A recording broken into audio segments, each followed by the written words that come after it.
All right. Hope I'm audible to you all. Please confirm. आ रही मेरी आवाज आ रही है? ओके.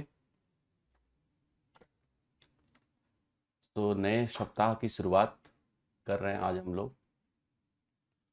सभी को गुड मॉर्निंग. और आशा करते हैं आप सब बेहतर हैं. ठीक.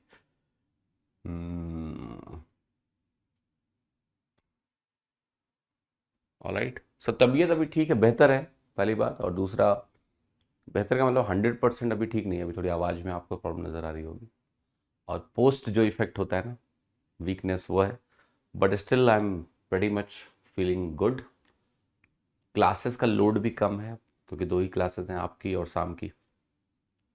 आपकी ही शाम की सुबह. बस ठीक है. तो देर इज़ नो प्रॉब्लम. आपका कोई क्लास अब उस पर इम्पैक्ट नहीं आएगा. वैसे भी हम इम्पैक्ट आई थिंक शाम की 2 क्लास पे आया है आपके बैच में, परसेंटेज वाली क्लास में. ठीक है. बाकी मॉर्निंग की क्लास तो हम लोगों ने पूरी करी है लास्ट वीक. कोई गैप नहीं हुआ है ना. ठीक है. तो शाम को 2 क्लास का थोड़ा गैप था. और उसमें भी मेरा प्लान यही था कि मंडे से प्रॉफिट एंड लॉस शुरू करेंगे. तो अब एक दिन लेट होगा बस. तो एक तरह से हम लोग 1 डे डिले चल रहे हैं. बाकी कोई पंगा नहीं है. ऑलराइट. क्लियर है? ठीक है. और बाकी सब बढ़िया है. तो जो वर्स्ट फेज था हेल्थ का मेरे, वो लास्ट वीक था, वो ओवर हो गया. ठीक. तो दैट्स अ ग्रेट थिंग. इस वीक में 1-2 दिन में आई थिंक फुल रिकवरी हो जाएगी. कोई दिक्कत नहीं. चलिए शुरुआत करते हैं. सो हम लोगों ने 100 क्वेश्चन कर लिए थे. और क्वेश्चन नंबर 101 ऑनवर्ड्स हम करते हैं आज. 101 ऑनवर्ड्स. तो जल्दी से आ जाते हैं वापस. 101 नंबर का सवाल आपके सामने है. छोटे छोटे सवाल हैं फैक्टर से रिलेटेड. फटाफट इसको करिए जल्दी जल्दी. तो बाकी बातें बाद में करेंगे. पहले इन शीट के क्वेश्चन पे फोकस करिए. तो कह रहा है कि बताओ 144 के कितने फैक्टर्स होंगे. 2 बातें मैंने आपको बताई थी कि जब भी स्क्वायर नंबर होगा तो उसके फैक्टर्स हमेशा ऑड होंगे. ठीक है. तो ऑड फैक्टर्स की जब बात की जाती है तो ये दोनों नहीं होंगे. इन्हीं दोनों में से कुछ होगा. इन्हीं दोनों में से कुछ होगा. और कुछ नहीं हो सकता है. ठीक है. सो अब लेकिन यहां पर आपसे ये नहीं पूछा कितने नंबर ऑफ फैक्टर्स होंगे. Understand this very clear division.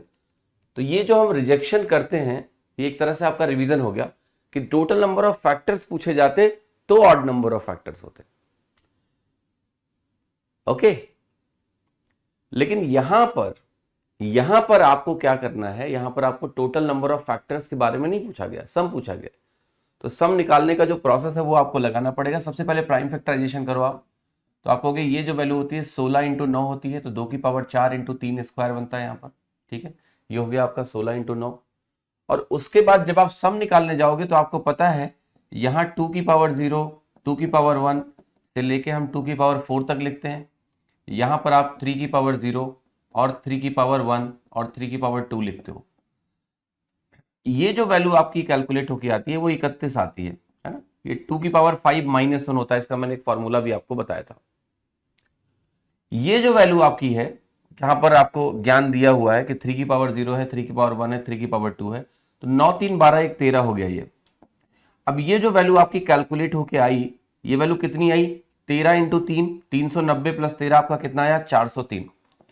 अब मैं आपसे कुछ कहना चाहता हूं. कहना यह चाह रहा हूं कि ये जो ऑड कैलकुलेट होके आया है, क्या जब भी मेरे पास एक स्क्वायर नंबर होगा तो मेरे सम ऑफ फैक्टर्स ऑड होंगे या नहीं होंगे? इसके बारे में आपको जरूर विचार करना है. तो जूझो. ये जूझो अनबूझो टाइप जो है सब मैं बताऊंगा आपको बाद में, ऐसा नहीं है. But these are the learning opportunities for you. कि हमें ये पता है कि एक स्क्वायर नंबर में total number of factors odd होते हैं, मालूम है. बट क्या सम ऑफ फैक्टर्स भी ऑड होंगे? और ये आप बड़ी आसानी से पता लगा सकते हो अगर आप थोड़ा सा मेहनत करोगे तो. ठीक है. तो मैं लिख रहा हूं कि सम ऑफ फैक्टर्स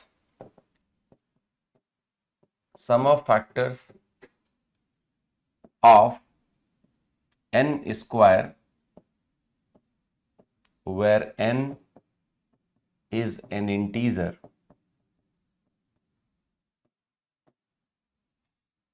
यहां पर sum of all factors लिख दो, will be an odd number.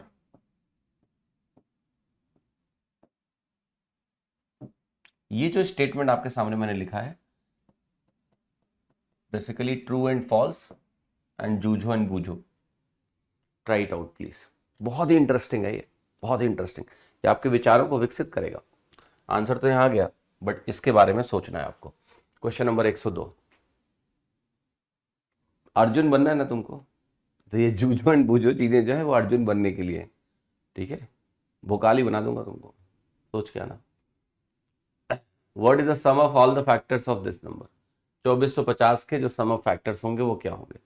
तो 2450 को आपको करना पड़ेगा फैक्टराइज, तो 2450 का फटाफट फैक्टराइजेशन करिए जरा, जल्दी जल्दी जल्दी। ये जो नंबर होता है ना, ये 35 इंटू 7 है, देखो 7 तेरे 21, 7 पत्ते 35, और इंटू आपका क्या है 10, 10 आपका 2 इंटू 5 होता है।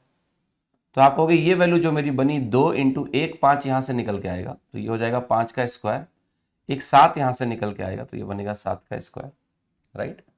और ये वैल्यू आपकी कितनी हो गई, बस खत्म।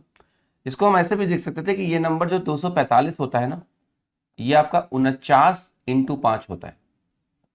और एक चीज मैं आप सभी लोगों को बताना चाहता हूं, बहुत बार बताया है मैंने, जब आप अपनी कैलकुलेशन इंप्रूवमेंट की बात करते हो तो एक चीज बहुत इंपॉर्टेंट है और वो है प्रोडक्ट। प्रोडक्ट को जल्दी से निकालना, या दूसरी जो स्किल है जिससे प्रोडक्ट इंप्रूव होती है कि एक गिवन नंबर को ये देख पाना कि वो किन दो नंबरों का प्रोडक्ट है, एक गिवन नंबर को ये देख पाना कि वो किन दो नंबरों का गुणनफल है यानी प्रोडक्ट है, ये बहुत इंपॉर्टेंट होता है। तो 245 को देखते ही देखते आपके अंदर ये ख्याल आ जाए कि ये भाई 49 इंटू 5 है, क्योंकि प्राइम फैक्टराइजेशन करना है मुझे। अगर आपके दिमाग में 35 इंटू 7 आया तो आप समय ले रहे हो, मैंने जानबूझ के 35 इंटू 7 लिखा था, बट अगर आप इसको 49 इंटू 5 लिखते हो तो आप जल्दी फैक्टराइज कर पाओगे। तो एक चीज मैं आपको बता दे रहा हूं कि जब भी जीवन में आपको कोई भी नंबर दिखाई दे, ये आदत बनाओ अपनी। जैसे आप क्वेश्चंस कर रहे हो, प्रीवियस ईयर क्वेश्चन कर रहे हो किसी टॉपिक में और उसमें 500 सवाल है, हर एक क्वेश्चन नंबर में जो नंबर है, 1 नंबर 2 नंबर 3 नंबर में तो कोई जरूरत ही नहीं है। मान लिया एक नंबर आया 49, एक नंबर आया 135, क्वेश्चन नंबर 135, तो उस 135 के फैक्टराइजेशन करके देखा करो हमेशा कि 135 क्या है, 45 इंटू 3 है, 15 इंटू 9 है, 135 इंटू 1 तो है ही है। तो इस तरह से अगर आप आदत बनाओगे तो आपको जब नंबर दिखाई देंगे तो ये प्रोडक्ट भी दिखाई देंगे कि ये किससे बना हुआ है, आपका कैलकुलेशन सरल होगा आप, ठीक है। तो ये आदत थोड़ा सा डाल लो। अब ये आने के बाद सम ऑफ फैक्टर्स आपको निकालने हैं, तो आप कहोगे ये हो गया 2 की पावर 0, 2 की पावर 1, यहां हो गया तुम्हारा 5 की पावर 0, 5 की पावर 1, 5 की पावर 2, और यहां हो गया तुम्हारा 7 की पावर 0, 7 की पावर 1 और 7 की पावर 2, ठीक। ये वैल्यू आपकी हो गई 3, 25 5 30 एक 31 हो गया, और यहां पर देखो ये वैल्यू कितनी है 49, और 9 7 कितना हो गया 16 56, और 56 और 1 कितना हो गया 57, ठीक है। अब इसका आपको क्या निकालना है, प्रोडक्ट कैलकुलेट करना है इन नंबरों का। तो क्या यूनिट डिजिट काम देगा आपको, दे भी सकता है नहीं भी दे सकता है। आप कहोगे नहीं देगा यहाँ पर बिकॉज ऑफ दिस, दो ऑप्शन में यार डिजिट सेम है तो कोई सवाल ही नहीं उठता। तो आप मल्टीप्लाई कर लो इसको, कोई ऐसा कमाल नहीं है इस नंबर में। आप 57 को 3 गुना करिए, 57 का 3 गुना करोगे तो आपको मिलता है 171, तो आपकी वैल्यू हो गई 1710।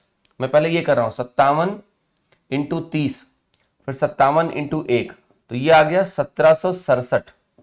फिर मैं इसको 3 से गुणा कर रहा हूं।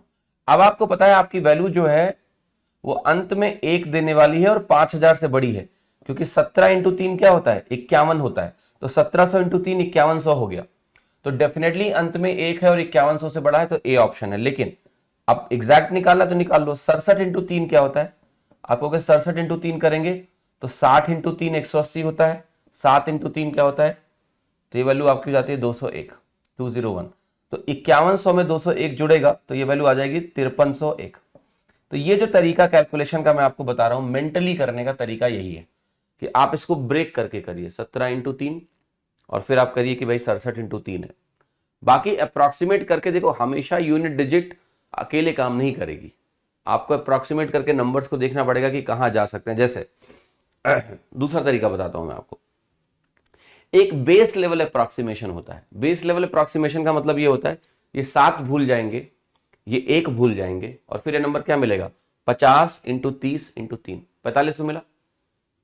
हम 7 भूल चुके हैं, हम 1 भूल चुके हैं, तो जो 4500 मुझे मिला है वो डेफिनेटली कम मिला है, मेरा आंसर उससे ज्यादा होगा। अब आप एक बात बोल रहे हो कि मेरा आंसर 4500 से ज्यादा होगा, क्यों? क्योंकि आप ये तो भूल गए, अगर ये लगाओगे तो बड़ा होगा। 4500 से बड़ा है और अंत में 1 है, 7 के नम 7, 7 तरीके 21, तो 4500 से बड़ा और अंत में 1, एक ही ऑप्शन है। तो यूनिट डिजिट भी अकेले कई बार नहीं लगेगी, यूनिट डिजिट अकेले कई बार नहीं लगेगी, उसको आप ऐसे अप्रोक्सीमेट करके क्लब करोगे तो यूनिट डिजिट भी आपका काम दे सकती है। ठीक है, तो बहुत सारे तरीके हैं क्वेश्चंस को करने के। हमेशा टाइम स्पेंड करो सवालों को करने में, हमेशा। जैसे ये एक कैलकुलेशन है, कितने तरीके से कर सकते हैं, 31 इंटू 3 63 हो गया, सॉरी 93 हो गया। अब 93 को 100 माइनस 7 लिख के, इसको 50 माइनस 7 लिख के सॉल्व करो। तो जब भी तुम्हारे सामने कैलकुलेशन आती है ना, उस पर थोड़ा समय दिया करो, क्योंकि एग्जाम में अल्टीमेटली कैलकुलेट करके आंसर लगाना है। तो उसको देखो कि इसके कितने तरीके हो सकते हैं कैलकुलेट करने के, खुद ही आपको समझ में आएगा कि अच्छा ये भी कर सकते थे, अच्छा ये भी कर सकते थे, अच्छा ये भी कर सकते थे, बस खत्म। 3-4 चीजें हैं, यूनिट डिजिट हो गया और अप्रॉक्सीमेटेड वैल्यू हो गई, मल्टीप्लीकेशन में किस तरीके से मल्टीप्लाई कर सकते हैं, यही सब। बट ये बहुत इंपॉर्टेंट है कि अनुमान लगाओ कि ये वैल्यू किससे ज्यादा है या किससे कम है। ये अनुमान वाला गेम बहुत काम का है, बहुत काम का है, बहुत काम आएगा तुम्हारे।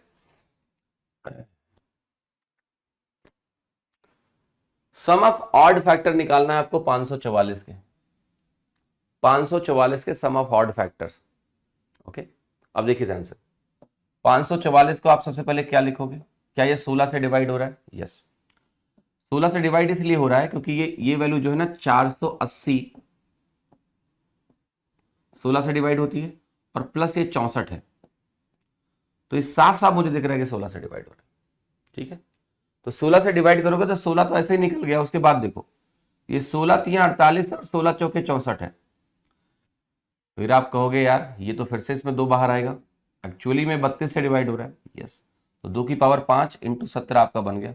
17 एक प्राइम नंबर है, ये प्राइम फैक्टराइजेशन हो गया। अब हमें निकालना है सम ऑफ ऑड फैक्टर्स। सबसे इंटरेस्टिंग बात यह है कि 2 की कितनी पावर है, इसमें यहां झमेले में नहीं पड़ना था, आपको सिर्फ ये देखना था कि इसमें कौन सा प्राइम नंबर मौजूद है। 17 मौजूद है, वो भी सिर्फ एक पावर। तो आपका जो आंसर बनेगा एक ही ऑड फैक्टर होगा क्या 17? नहीं, 2 ऑड फैक्टर होंगे, एक होगा 1 और एक होगा 18, और आंसर आपका हो गया बी। आप जब इसका ब्रैकेट बनाओगे तो आप लिखोगे यहां पर 17 की पावर 0 जो कि 1 होता है, और 17 की पावर 1, यही आपका सम ऑफ ऑड फैक्टर हो गया। पहला ब्रैकेट तो हमें लेना ही नहीं है जो 2 वाला है। क्लियर है कि नहीं है? तो यहां 2 की कितनी पावर है ये मेरे लिए इंपॉर्टेंट नहीं थी, यहां प्राइम नंबर जो मौजूद है उसकी कितनी पावर है वो ज्यादा इंपॉर्टेंट थी मेरे लिए। ठीक है, तो जब आप यहां ध्यान देना, जब आप 16 से डिवाइड कर रहे थे तो ये लिखने की जरूरत नहीं थी। मैं आपको बता रहा हूं एग्जाम में कितना लिखना है, अगर आप मेंटली अलर्ट हो तो। 16 से जब हम डिवाइड करेंगे तो इसको हम लिखेंगे ही नहीं, क्योंकि हमें 2 की पावर में कोई इंटरेस्ट नहीं है। हम सिर्फ लिखेंगे 34, और फिर हम 34 को ब्रेक करके बोलेंगे कि भैया ये तो है 17, 2 फिर से हटा दिया, और मेरा आंसर क्या हो गया 17 की पावर 0 प्लस 17 की पावर 1 यानी 18। तो एग्जाम में कम से कम लिखना है आपको, ऐसे लिखना है बस, 2 की पावर्स को नहीं लिखना है। आपको दिमाग में रखना है कि भाई प्रोसेस क्या होता है ऑड फैक्टर निकालने का, सम ऑफ ऑड फैक्टर निकालने का क्या प्रोसेस होता है। हमें सिर्फ ऑड वाले ब्रैकेट चाहिए, 2 वाला नहीं चाहिए, तो 2 पे ध्यान नहीं देना है। कौन प्राइम नंबर नहीं है, ऑड नंबर? नागनाथ जी, 17 प्राइम नंबर है। ठीक है, और एक बात बताता हूं तुमको, जब उसने बोला है आपको विषम गुणनखंडों का योग चाहिए, तो प्राइम फैक्टराइजेशन करोगे कि नहीं करोगे? पहले प्राइम फैक्टराइजेशन तो करना पड़ेगा ना। तो प्राइम फैक्टराइजेशन के लिए मैंने ऐसा लिखा है, आप 2 की पावर 0 नहीं लेंगे, या 2 की पावर 0 लेने और ना लेने का कोई फायदा नहीं होता है, वो 1 होता है। तो अल्टीमेटली ऑड फैक्टर यहीं से आता है। वो 2 की पावर 0 एक सहूलियत बोल रहे हैं कि 2 की पावर 0 ले रहे हैं, मतलब नहीं ले रहे। ठीक है, समझ में आया मेरी बात? तो 18 करेक्ट उत्तर है आपका, 17 + 1, क्योंकि एक भी तो एक फैक्टर है ऑड। यार कहीं भी 1 हमेशा एक ऑड फैक्टर होगा, किसी भी कहानी कोई भी नंबर ले लो यार, 1 सबका फैक्टर होता है, तो एक ऑड फैक्टर तो 1 होगा ही होगा, कम से कम 2 ऑड फैक्टर तो होने ही होने। फिर अगर एक और है तो एक और आ गया, 2 हो गया। Sum of even divisors of 96 and sum of odd divisor of 36. sum of वाह वाह वाह वाह। कह रहे हैं कि पहले देखो, डिविजर्स और फैक्टर्स में कोई फर्क नहीं है। डिविजर मतलब डिवाइड करने वाला, फैक्टर भी वही होता है जो एक नंबर को डिवाइड कर दे। तो ये दो नाम है, वही वो रमेश सुरेश जैसे नहीं होता है, दो नाम है, दोनों एक ही हैं। डिविजर बोले फैक्टर बोले एक ही बात है। तो ये कह क्या रहा है, मैं आपको दिखा रहा हूं कि आपको एक सम निकालना है जिसको हम बोलेंगे एस, और ये एस क्या है, मैं लिख रहा हूं sum of even factors plus sum of odd factors. लेकिन यहां जो देखो, अगर यही चीज तुमसे पूछे किसी एक ही नंबर के लिए कि मेरे पास एक ही नंबर है, उसका sum of even factor and sum of odd factor का सम बता दो, तब तो हो गया टोटल फैक्टर्स के सम। फिर तो इस सवाल को एक तरह से भाषा में घुमा रहे हैं तुमको। अगर मैं कहूं मेरे पास एक नंबर है 96, उसमें तुम ये बता दो कि सम ऑफ इवन फैक्टर और सम ऑफ ऑड फैक्टर क्या है, वो तो हो गया sum of total factors. But यहां पर इन्होंने थोड़ा सा इसीलिए बदलाव किया है कि हमें जो इवन फैक्टर का सम चाहिए वो 96 के लिए चाहिए, और ऑड फैक्टर्स का सम चाहिए वो किसके लिए चाहिए, 3600 के लिए चाहिए। तो दो अलग अलग कैलकुलेशन आपको करनी पड़ जाएगी यहां पर। तो आप कहोगे कर लेते हैं, करें, चलो इधर निकाल रहा हूं, इसको थोड़ी देर के लिए एक्स बोल लेते हैं, इसको वाई बोल लेते हैं, ताकि तुमको समझ में आए कि क्या कर रहे हैं। तो आप कहोगे 96 को लिखो, ये क्या है आपका 96, 32 इंटू 3 है, सो 2 की पावर 5 इंटू 3 है, राइट। तो यहां जो सम निकल के आएगा वो क्या निकल के आएगा, आप कहोगे यार यहां तो 2 की पावर 0 से लेके 2 की पावर 5 तक जाना है क्या, आप कहोगे है, 0 नहीं लेते हैं इसमें हम सीधे लेते हैं 2 की पावर 1 से लेके 2 की पावर 5 तक, क्योंकि हम इवन फैक्टर्स की बात कर रहे हैं। हम यहां पर x में निकाल रहे हैं इवन फैक्टर्स का सम, ठीक है। तो ऐसा लिखेंगे हम इसको, ऐसा लिखेंगे कि 2 की पावर 1 से 2 की पावर 5 तक जाएंगे, और यहां तो तुम जो भी है वैसे ही ले लो, कोई फर्क नहीं पड़ता है। अब ये वैल्यू आपको पता है कितनी होगी, ये वैल्यू होगी 63 या 62। अगर 0 से शुरू करते तो ये 2 की पावर 6 - 1 होता, तब ये वैल्यू होती 63, लेकिन वहां 2 की पावर 0 भी हटा हुआ है तो ये वैल्यू होगी 62। और इंटू यहां पर क्या आएगा जरा बताओ, आप कहोगे 4 आएगा, तो ये वैल्यू हो गई 62 इंटू 4, ठीक है। 62 दुना 124 होता है, और 124 का दुना आप करोगे तो 248 बनेगा। तो ये वैल्यू तुम्हारी हो गई x sum of even factors, ठीक है, क्लियर है। दूसरी वैल्यू निकालें जो कि है y, जिसको हम माना है, बट y में आपको ऑड फैक्टर्स का सम निकालना है। तो आप सबसे पहले बोलोगे कि भैया जो 3600 है ना, जरा 3600 को फैक्टराइज करके यहां लिख दो। तो आपको ये पहले ही बता चुका हूं कि भाई 00 का मतलब है 2 स्क्वायर इंटू 5 स्क्वायर, ये तुम्हारे जहन में बस जाना चाहिए, ये अलग से दिखना चाहिए तुमको। फिर तुम कहोगे 3600 है, इसमें 2 स्क्वायर इंटू 3 स्क्वायर और आ जाता है, आता है कि नहीं आता है, यस। तो जब यहां 2 स्क्वायर इंटू 3 स्क्वायर हो जाएगा, ये 4 9 36 हो गया, तो अल्टीमेटली ये वैल्यू है आपकी 2 की पावर 4। अब आप कहोगे जब हमें ऑड फैक्टर निकालना है, तो सर आपने अभी थोड़ी देर पहले बताया कि ये इसकी जरूरत ही नहीं है, 2 की पावर में कहां भेजा खराब कर रहे हो अपना। आपको सिर्फ ये देखना है कि भैया यहां मेरा 3 स्क्वायर है और यहां मेरा 5 स्क्वायर है, पूरा फैक्टराइज मत करो, एग्जाम में तुम्हें रैंक लानी है ना, तो पूरा फैक्टराइज नहीं करना है। 4 है छोड़ दो, 9 है वो काम का है 3 स्क्वायर, 4 है छोड़ दो, 5 स्क्वायर है वो काम का है, क्योंकि हमें सम ऑफ ऑड फैक्टर निकालना है यहां पर, ठीक। अब आप कहोगे 3 स्क्वायर इंटू 5 स्क्वायर है, तो जो ब्रैकेट्स बनेंगे वो ऐसा बनेगा, 3 की पावर 0, 3 की पावर 1, 3 की पावर 2, और यहां पर बनेगा 5 की पावर 0, 5 की पावर 1 और 5 की पावर 2 बनेगा, यस। अब ये वैल्यू जो है ये 9 3 12 1 13 है, और ये वैल्यू क्या है 25 5 30 और 1 31 है। हमें क्या करना है 13 इंटू 31 निकालना है, ये वैल्यू होती है 403 के, 13 इंटू 31 403 के बराबर होता है, 390 प्लस 13। तो जो तुम्हारी ये वाली वैल्यू है ये आ गई 403। तो अब आपको जो निकालना था s वो क्या हो गया 248 प्लस 403, इसको जोड़ दो, ये हो गया 651, 651।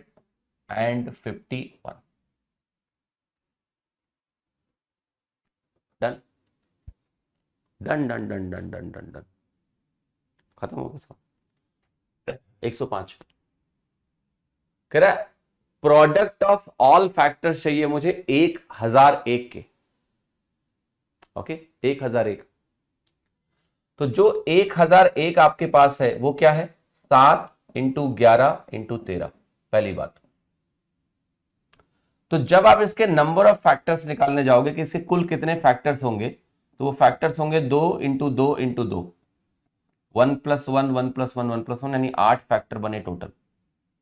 अब आपको ये फॉर्मूला पता है, फॉर्मूला का मैंने आपको तरीका बताया था क्यों आता है, तो वो बताने की अब जरूरत नहीं है कि जो प्रोडक्ट ऑफ ऑल फैक्टर्स होते हैं भैया, वो जो नंबर होता है ना उसकी पावर क्या होता है 8/2। तो ये वैल्यू हो जाएगी तुम्हारी 1001 की पावर 4, 1001 की पावर 4 यहां दिया। 8 फैक्टर्स हैं तो पावर में 4 आता है। इसका भी लॉजिक समझाया था पूरा क्यों, है ना, याद है कि नहीं, भूल गए, भूल गए क्या। 106 नंबर का प्रश्न देखिए, ये दिया हुआ है कि x एक धनात्मक यानी पॉजिटिव ऑड नंबर है, धनात्मक विषम संख्या।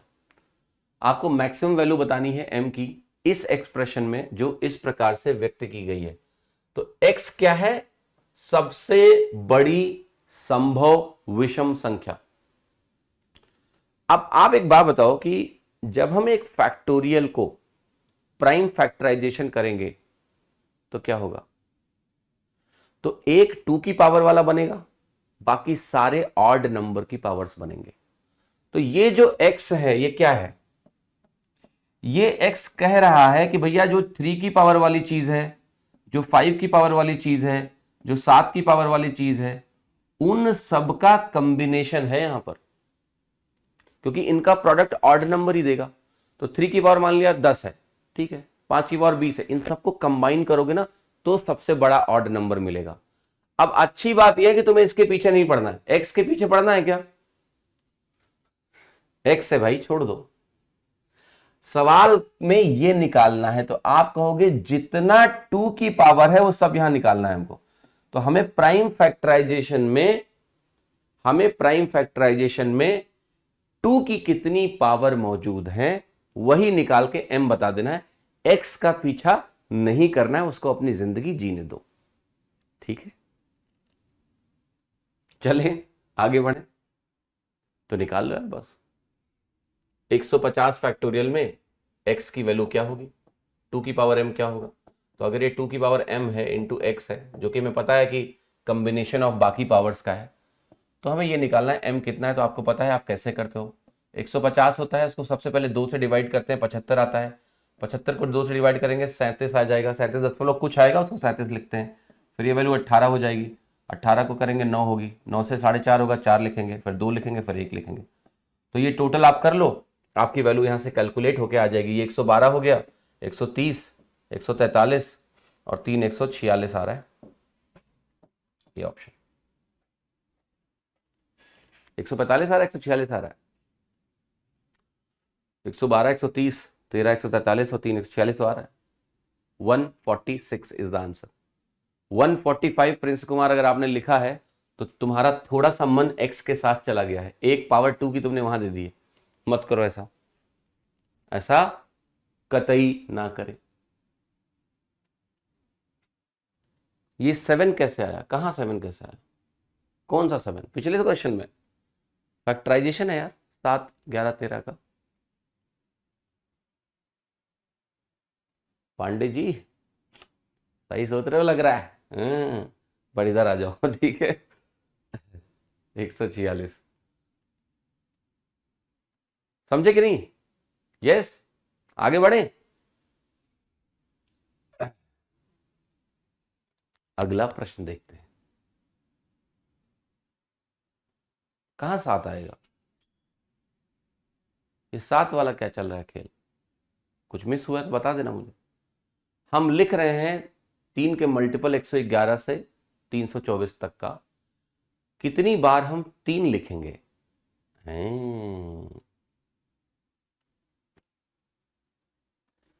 सादिक अली जी ने एक अच्छा सवाल पूछा है कि पिछले सवाल में ये कहां बताया गया है कि x ऑड नंबर्स का कॉम्बिनेशन है? बताया गया है सादिक जी? सवाल में बताया गया है कि x सबसे बड़ा संभव विषम संख्या है, ऑड नंबर है। क्या मतलब है सबसे बड़ा विषम संख्या का? मतलब कि जब आप नंबर्स को, ये नंबर क्या है? ये नंबर है प्रोडक्ट ऑफ 150 नंबर्स, 1 से लेके 150 तक के नंबर्स। तो जितने भी तुम्हें 2 की पावर्स मिलती जाए उनको हटाते जाओ, तो जो बचेगा वो क्या होगा? वो ऑड नंबर होगा। सबसे बड़ा ऑड नंबर का मतलब क्या हुआ? कोई भी विषम संख्या का एक भी पावर इधर नहीं जाना चाहिए, सब इधर रहना चाहिए। तो ये एक बताने का तरीका है, क्योंकि अगर ये नहीं बताते तो आप m की वैल्यू नहीं निकाल पाते। इसी सवाल को अगर मैं बदलूं, देखो आपका प्रश्न अच्छा है बट वो कंफ्यूजन मैं दूर कर देता हूं 1 सेकंड में। जैसे ये शब्द है आपका, इसी सवाल में अगर मैं आपको ये बोल दूं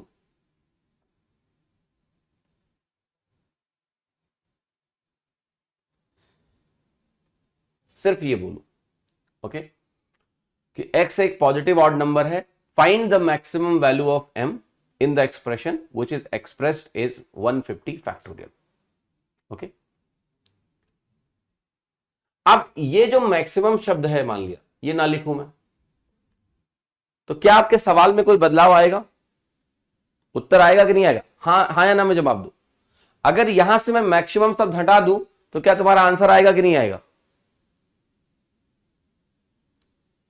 जल्दी जल्दी बताओ कि अगर इस सवाल में मैक्सिमम शब्द हटा दिया जाए तो क्या m की वैल्यू आएगी कि नहीं आएगी?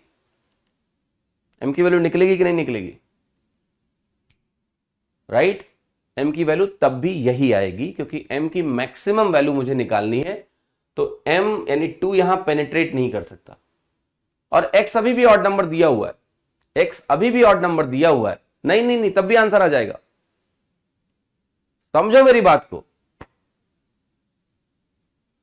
तब भी आंसर आ जाएगा, कोई प्रॉब्लम नहीं है, क्योंकि x ऑड नंबर है और 2 की पावर m में से कोई भी 2 यहां नहीं जा सकता, क्योंकि अगर वो यहां जाएगा तो ये ऑड नंबर रह नहीं जाएगा फिर। ठीक है, तब भी आ जाएगा। लेकिन इसी सवाल में अगर मैं ये शब्द हटा दूं कि x is a positive odd की जगह बस इतना लिखूं कि x मेरा एक पॉजिटिव नंबर है, हाँ पता है इस सवाल का उत्तर होगा कैन नॉट बी डिटरमिन्ड। क्यों? क्योंकि अब ये 2 जाके यहां भी जा सकता है। इसको बोला थोड़ा ना कि ये ऑड नंबर है, ये तो इवन नंबर भी हो सकता है। तो मान लिया 2 के पास 100, यहां पर 146 2 हैं, ये 2 यहां चला जाए, 1 बार 2 बार 3 बार 4 बार, तो हम m की वैल्यू को तब भी नहीं निकाल सकते। लेकिन फिर से देखिए, मैं इसी सवाल में ऐसा दे दूं कि x एक पॉजिटिव नंबर है लेकिन तुम्हें m की मैक्सिमम वैल्यू चाहिए, क्या अब उत्तर आ जाएगा 146? यस, क्योंकि अब तुम कह रहे हो कि m को मैक्सिमाइज करो, तो m को अगर हम मैक्सिमाइज करेंगे तो m को हम कहीं शेयर नहीं करेंगे, जो 2 है सारा इकट्ठा आ जाएगा, फिर भी आंसर आ जाएगा। एक ही सवाल के कई वेरिएशंस पॉसिबल हैं, कहीं उत्तर आएगा कहीं उत्तर नहीं आएगा। तो भाषा को समझो कि भाषा क्या कह रही है, ठीक है, ताकि तुम्हें एग्जैक्टली समझ में आए कि वो पूछ क्या रहा है। इस सवाल का उत्तर भी यही है। यहां मैंने वो शब्द हटा दिया पॉजिटिव ऑड नंबर, कोई फर्क नहीं पड़ता, क्योंकि m की मैक्सिमम वैल्यू निकालनी है तुमको। अगर m की मैक्सिमम वैल्यू निकालनी है तो नेचुरली मुझे शेयर नहीं करना है किसी के साथ, ठीक है। तो वो जो जानकारी लिखी हुई कि x सबसे बड़ा ऑड नंबर होगा, फर्जी में लिखा हुआ है, जरूरत नहीं है उसकी, लिख दिया बस उन्होंने, ठीक है। तो डरो मत उससे। तो उम्मीद करता हूं तुम्हें समझ में आया कि वेरिएशंस क्या है सवाल के। चलो अभी सवाल पे आ जाओ। बट अच्छा है, आप सोचिए, सवालों पर अलग अलग वेरिएशन ट्राई करिए, सोचिए, इससे आपका दिमाग विकसित होगा। 2 की पावर 0 तो जा सकता है, तब भी ऑड ही रहेगा। 2 की पावर 0 के जाने का क्या मतलब है? 2 की पावर 0 खुद में एक ऑड नंबर ही है, 1। ये देखो 111 324, हाउ मेनी टाइम्स हम 3 की डिजिट लिखने वाले हैं? तो बहुत ध्यान से देखते हैं कि 3 की डिजिट का क्या मतलब है, कहां कहां आएगी। यहां से आप फंडामेंटल काउंटिंग सीखोगे, और बहुत ध्यान से सुनिएगा। आपने कहा पहली बार जो मैं 3 लिखूंगा, 3 बताओ यहां कहां कहां आ सकता है? आपके पास 3 डिजिट्स हैं, तो 3 के आने की 3 जगह हैं। एक बार 3 यहां दिख सकता है, 3 यहां भी दिख सकता है, और 3 यहां भी दिख सकता है। क्या ऐसा है? यस, 3 जगहों पर आ सकता है, यूनिट प्लेस पे, डेसिमल प्लेस पे, और 100th प्लेस पे। इकाई के स्थान पे, दहाई के स्थान पे, और सैकड़े के स्थान पर 3 दिखाई दे सकता है। अब मैं आपसे कुछ सवाल पूछने जा रहा हूं और आप उसका जवाब दोगे। ये जो नंबर है मेरा, एक तरह से आप ऐसे कहो कि मैं 10-10 के बैंड में बांटूं, तो 110 से 120 है, ऐसे करके जाओगे। और ये आखिरी बैंड है आपका 320 से लेके 330 तक का, और वो भी चूंकि 324 तक की रेंज है, तो आप कहोगे ये हर 10 के बैंड में एक बार 3 यूनिट प्लेस पे जरूर आएगा। तो मैं काउंटिंग ये करने जा रहा हूं कि मेरा ये यूनिट प्लेस पे कितनी बार आएगा। ओके, टेल मी कि यूनिट प्लेस पे कितनी बार आएगा। तो जरा गिन के बताओ मुझे कितनी बार आएगा। 10-10 नंबर का गैप आपको क्रिएट करना है कि 110 से 120 के बीच में एक बार आएगा। तो बहुत सिंपल है, इसमें कुछ कंफ्यूजन आपको नहीं लेना है। आप कहोगे कि भाई 10-10 का अगर बैंड बनाए हम, तो यहां पर हमारे पास कितने बैंड बनेंगे? 9 बैंड बनेंगे आपके 200 तक। बनेगा नहीं बनेगा? यस, 9 बैंड्स बन जाएंगे आपके 110 से लेके 200 के बीच में। देखो 10 का बैंड का मतलब है 10 के नंबरों को अगर ग्रुप करोगे तो 100 नंबरों में 10 ग्रुप्स बनते हैं। यहां चूंकि 111 से शुरुआत हो रही है, तो 200 तक हमारे पास 10-10 के 9 बैंड्स बनेंगे। तो आप कहोगे 9 बैंड्स बनेंगे, तो बहुत सिंपली आप बोल सकते हो कि भाई 9 बार 3 आएगा आपका। उसके बाद 200 से लेके 300 के बीच में जब जाओगे आप, यूनिट प्लेस पे 10 बार 3 आएगा, और यहां पर 3 बार यूनिट प्लेस पे 3 आएगा। कैसे 3 बार आएगा? 300 से 310, 310 से 320, और 320 से 330। तो 10, 9, 19 और 3 22 बार आएगा। इसको हम ऐसे भी सोच सकते थे कि इनको आप सीधा सब्ट्रैक्ट कर लो। अगर आप इनको सीधा सब्ट्रैक्ट करते तो आपको क्या मिलता? आपको मिलता 200, यहां पर 1 मिलता आपको। देखो ध्यान से नंबर, 3 माइनस 1 गया 2, 2 माइनस 1 गया 1, और 4 माइनस 1 गया 3। जब इसको आप ध्यान से देखते तो ये कितने बैंड्स हैं? तो आप कहोगे 21 बैंड पूरे हैं, और 22वां बैंड क्या है? थोड़ा सा है, पूरा नहीं है। लेकिन उसमें भी एक 3 आ रहा है, 324 तक एक 3 आ चुका है, तो कुल मिला के 22 हमारे 3 होंगे। जैसे भी गिनना गिन लो इसको। तो आपने कहा यूनिट प्लेस पे मेरे 22 बार आए, 22 बार 3 आ गए। ओके, उसके बाद 30 का बैंड लीजिए। 30 का बैंड नहीं लेंगे अभी, सुनो पहले मेरी बात।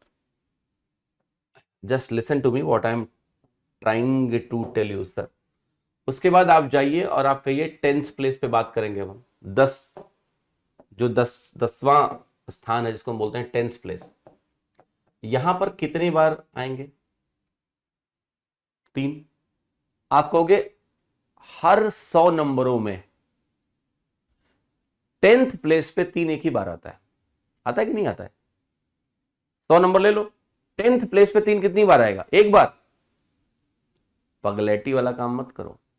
30, 31, 32, 33, 34, 35, 36, 37, 38, 39, 10 बार आता है।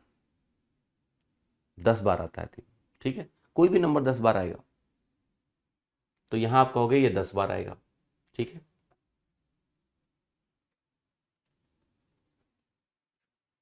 आप कहोगे आंसरवा तो लग रहा है गड़बड़ा गया, ठीक है? काफी इंटरेस्टिंग है सर। 10th प्लेस पे 3 कितनी बार आएगा? 10 बार आएगा। ओके,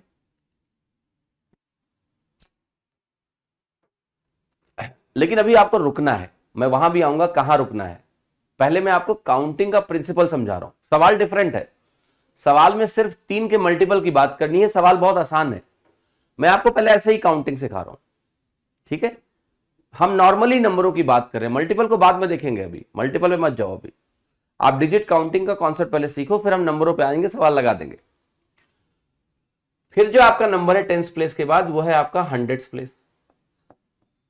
तो हंड्रेड प्लेस की अगर आप बात करते हो कि भाई हंड्रेड प्लेस पे कितनी बार 3 आएगा, तो यहां पर आप जाओगे, आप कहोगे 300 से शुरुआत होगी और 324 तक आपके 25 ऐसे नंबर्स हैं जहां पर ऐसा हो रहा है। लेकिन ये आपका उत्तर नहीं है, यह आपका उत्तर है। क्या इसमें कुछ माइनस करना पड़ेगा? क्या इसका टोटल जो मैंने लिखा है आपके सामने 22, 10, 32 और 25, तो मैं लिख रहा हूं यहां 22, 10, 32 और 25, इसका अगर आप सम करोगे तो ये 32 और 25 आपका बन रहा है 57। तो क्या अगर मैं इस सवाल को इस तरह से व्यक्त करूं कि यहां मल्टीपल ऑफ 3 नहीं लिखा है, यहां इसको हटा दो, we are writing all numbers from 111 to 324, तो कितनी बार आप 3 लिखोगे? क्या 57 सही है? जल्दी बताइए, क्या 57 करेक्ट है या नहीं?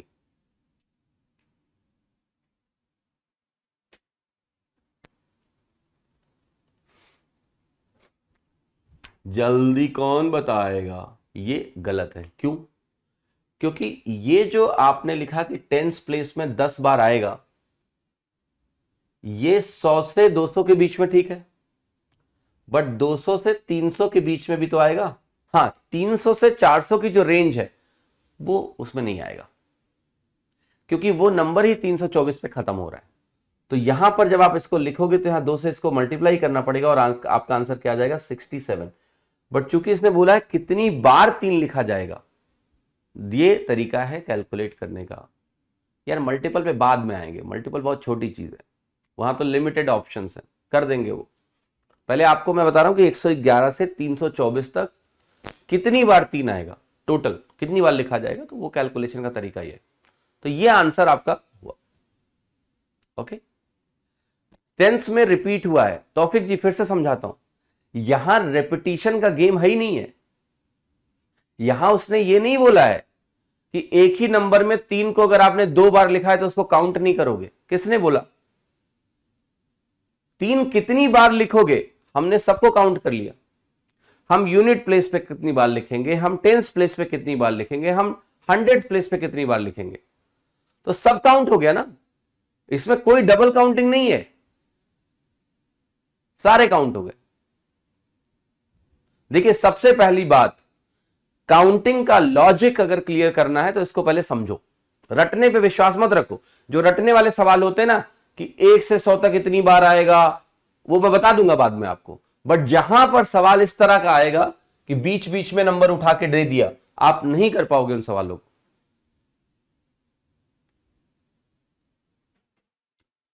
क्लियर है कि नहीं? अब आप काउंटर क्वेश्चन करो मुझसे। क्या आपको लग रहा है कि यहां 3 क्यों नहीं हुआ? 3 इसलिए नहीं हुआ क्योंकि 330 टेंस प्लेस पे जो 3 आता है वो 300 से 400 की रेंज में पहली बार 330 में आएगा और आप 324 पे ही रुक रहे हो। तो टेंस प्लेस पे 300 के जो नंबर्स दिए हैं उसमें आ ही नहीं रहा है हमारा जो नंबर दिया हुआ है, जो हमें काउंटिंग करनी है। यूनिट प्लेस की जब आप बात करो, जो मैंने काउंटिंग करी है कि 22 बार आएगा, ये कैसे करा है भैया? 110 से लेके 120 तक एक बार, 120 से 130 तक एक बार, तो ऐसे करके 10-10 के कितने बैंड है तुम्हारे पास? 110 से लेके 330 तक का बैंड अवेलेबल है आपके पास, क्योंकि 324 में भी वो 3 यूनिट प्लेस पे आ चुका है। तो 22 बार 2 आएंगे, घर जाके गिन लेना, जो कि मैंने यहां आपको लिख के दिखाया भी है कि 21 बैंड पूरे के पूरे हैं और एक बैंड में सिर्फ 4 नंबर है। पहले बैंड में चूंकि 1 से शुरुआत हो रही है, 11 से शुरुआत हो रही है, तो मैं 3 को लूज नहीं कर रहा हूं। तो मैंने कहा 21 बैंड पूरे पूरे हैं और ये 22वां बैंड भी हमारे लिए पूरा हो गया है क्योंकि 3 यहां भी आ चुका है। तो टेंस प्लेस पे 22 कैसे हुआ, जिसको भी समझ में नहीं आ रहा है, घर जाके इन सारे नंबरों को लिखना, सब लिख डालो। देखो 3 कितनी बार आया, तुमको समझ में आ जाएगा। ठीक है, या तुम ये समझो कि 110 से 120 के बीच में 3 एक बार कहां आएगा, 113 में आएगा, फिर 123 में आएगा, फिर 133 में आएगा, फिर 143 में आएगा। हर 10 नंबरों में एक बार 3 यूनिट प्लेस पे आता है। तो कितनी बार ऐसा हो रहा है, ये कौन सी बड़ी बात है गिन पाना, गिन लो। यूनिट प्लेस पे काउंट कर रहे हैं हम अलग अलग, पहले यूनिट पे कर रहे हैं, फिर टेंस पे कर रहे हैं, फिर 100 प्लेस पे कर रहे हैं। 100 10th प्लेस पे कब आता है भैया, 10th प्लेस पे ये इस तरह के नंबरों में आता है। x पहले लिख लो 30, x 31, x 32 ऐसे करके आता है, कहां तक, 39 तक। तो यहां पर 10th प्लेस पे 3 10 बार आता है, हर 100 नंबरों में 10 बार आता है। तो यहां जो रेंज दी हुई है उस रेंज में अलाउड है, क्योंकि 110 से आप शुरू कर रहे हो, तो यहां 130 से लेके 139 तक के जो नंबर हैं वहां 10th प्लेस पे आएगा। फिर 230 से 239 में आएगा, लेकिन 330 से 339 आपके पास अवेलेबल नहीं है, अवेलेबल नहीं है, तो उसकी बात नहीं करें, इसलिए यहां 20 लिखा मैंने कि 10th प्लेस पे 20 बार आएगा। फिर मैंने कहा 100th प्लेस पे कितनी बार आएगा, आपको 100th प्लेस पे 3 कितने नंबरों में आता है, वैसे तो 100 नंबरों में आता है, 300 से लेकर 399, लेकिन हमारे पास क्या है 300 से लेकर 324 तक के नंबर्स हैं। तो आप कहोगे 0 से लेकर 24 तक 25 नंबर्स होते हैं, तो ये 3 25 बार 100th प्लेस पे आया। इनका टोटल कर लिया 67 बार, यहां पर 3 आया है टोटल। 300 से लेकर 324 तक के नंबर लिखो, समय स्थान पे 3 25 बार आएगा। देखो 25 नंबर्स हैं, समझे कि नहीं।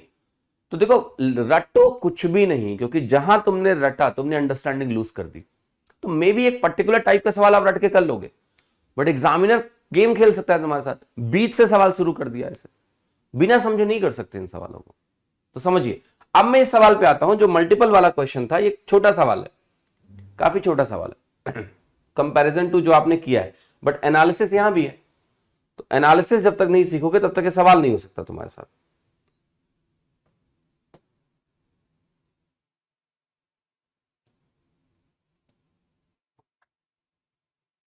ये क्या हो गया, अरे तुम्हारा सवाल ही गायब कर दिया, फिर से लाते हैं, जस्ट ए मिनट।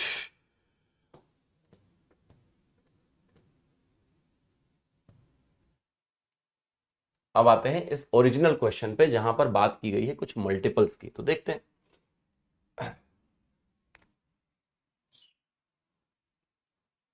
हम सारे मल्टीपल को लिख रहे हैं, 3 के मल्टीपल बेसिकली, जो 111 से 324 के बीच में है। और कितनी बार हम 3 लिखेंगे, तो आपको पहले तो एक 3 का मल्टीपल लिखना है जिसमें कम से कम एक बार 3 हो। पहला नंबर बताओ मुझे क्या है, आप पहला नंबर खोजो कि क्या 110 से 120 के बीच में कोई ऐसा नंबर है। तो आप कहोगे 113 चलेगा नहीं, मैं नंबर दिखाता हूं आपको ताकि आपको पता चले।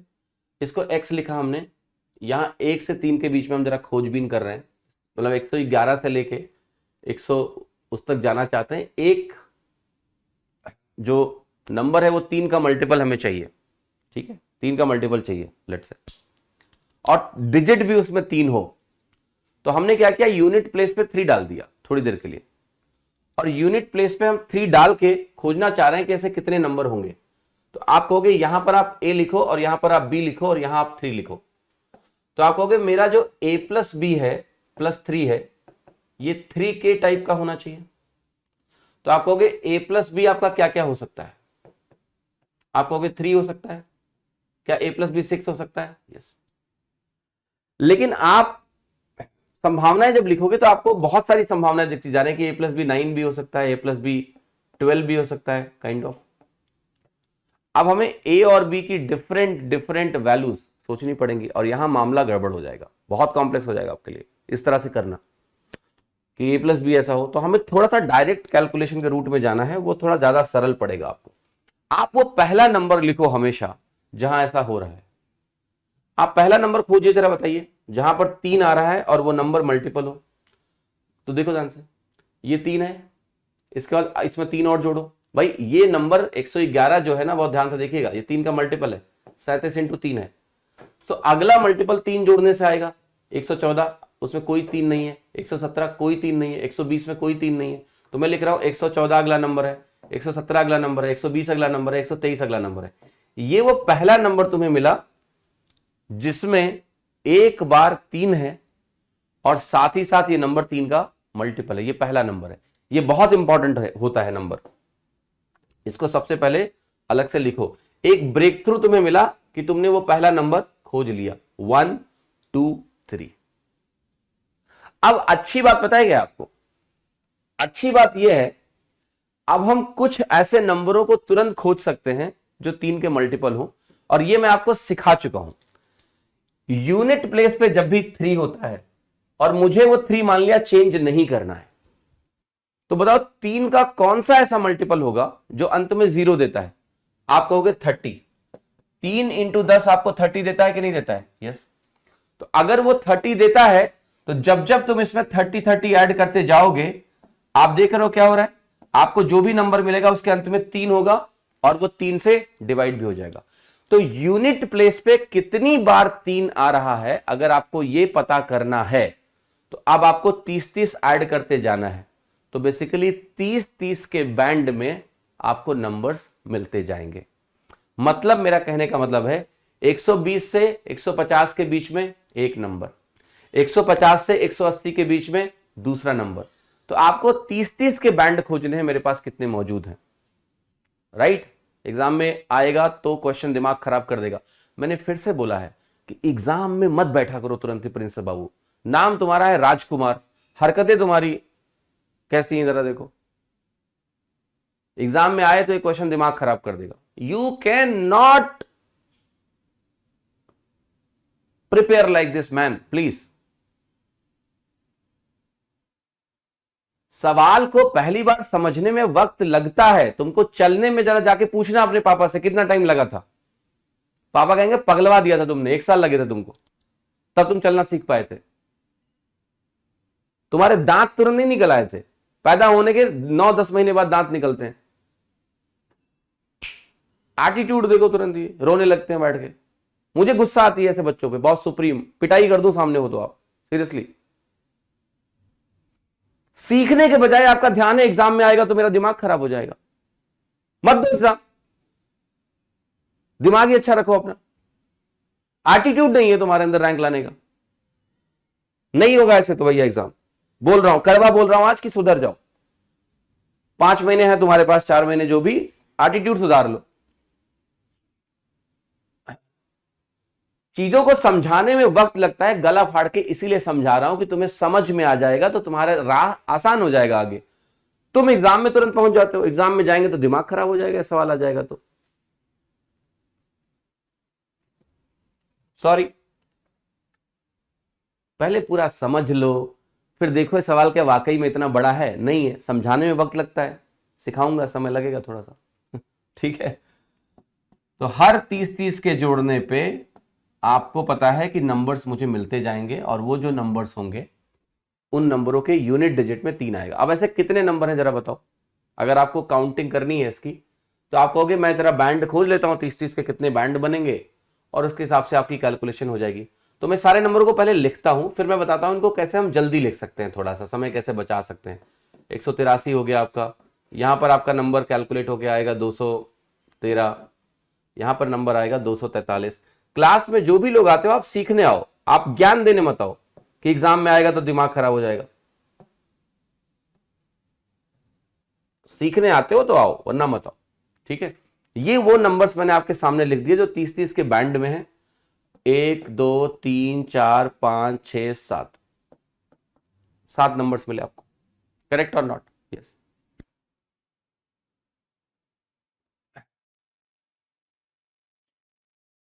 7 नंबर, ठीक है। अब हम आते हैं और हम पता करते हैं वो नंबर को जहां 3 यहां पर आएगा। बताओ वो नंबर कि जब 3 आपका यहां पर आएगा 10th प्लेस पे, तो पहला नंबर कौन सा होगा? 10th प्लेस पे 3 आ रहा है, तो अब आपकी कोशिश यहां पर जाएगी बच्चा कि मेरा 10th प्लेस पे 3 आ रहा है, यहां 3 आ रहा है,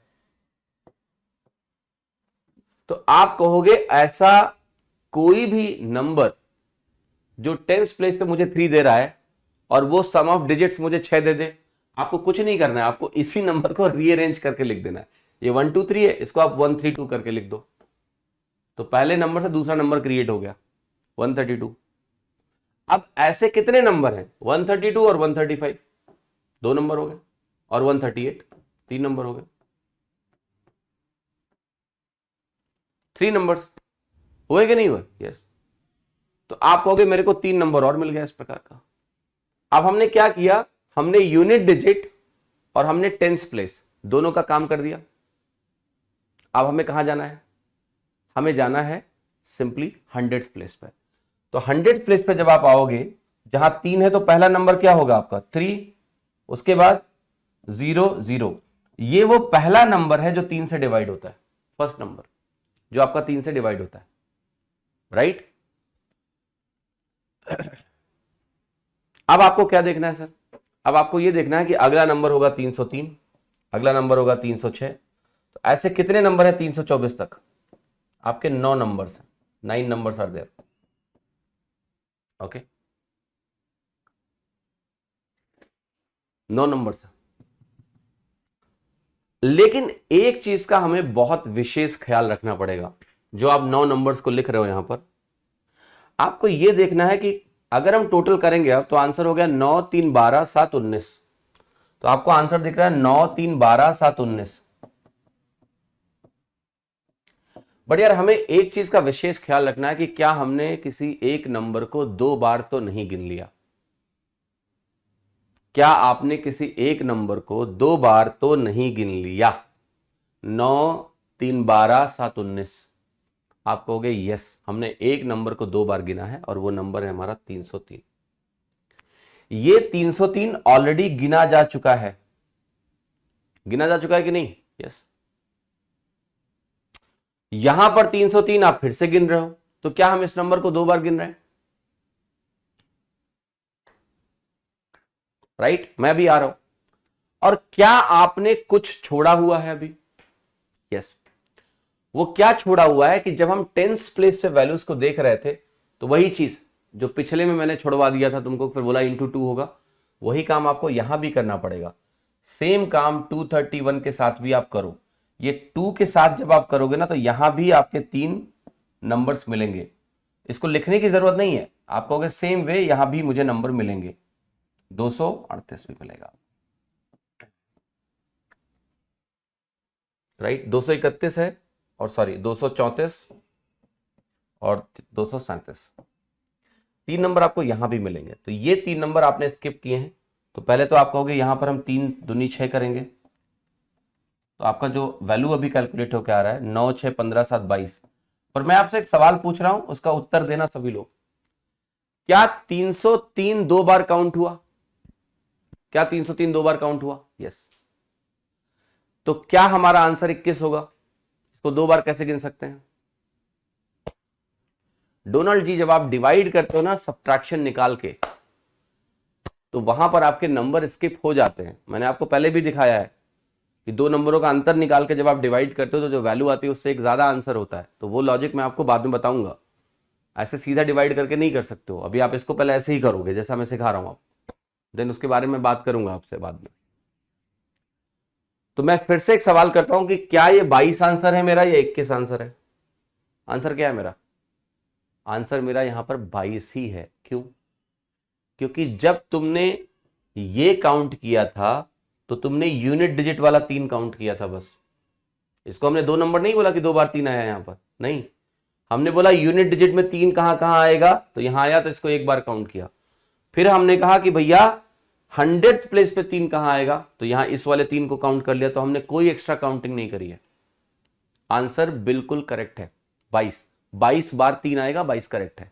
लेकिन अगर ये क्वेश्चन ऐसा आता, अगर यही क्वेश्चन मैं थोड़ा सा बदलूं, तो आंसर बदल जाएगा। आंसर आपका चेंज होगा। मैं आ रहा हूं यहां पर। तो थोड़ा वेरिएशन जो सवाल के ना, उनको समझना बहुत जरूरी है सर। और सवाल का जो वेरिएशन है वो अगर मैं इसको ऐसे चेंज करूं, we are writing all the multiple of 3 from this. How many numbers से लिखो,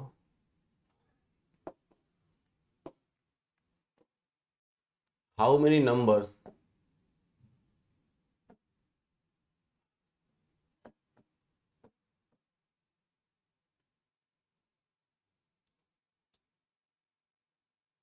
ऐसे,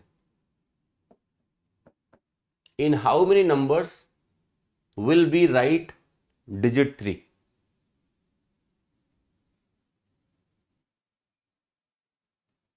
समझिएगा इस बात को।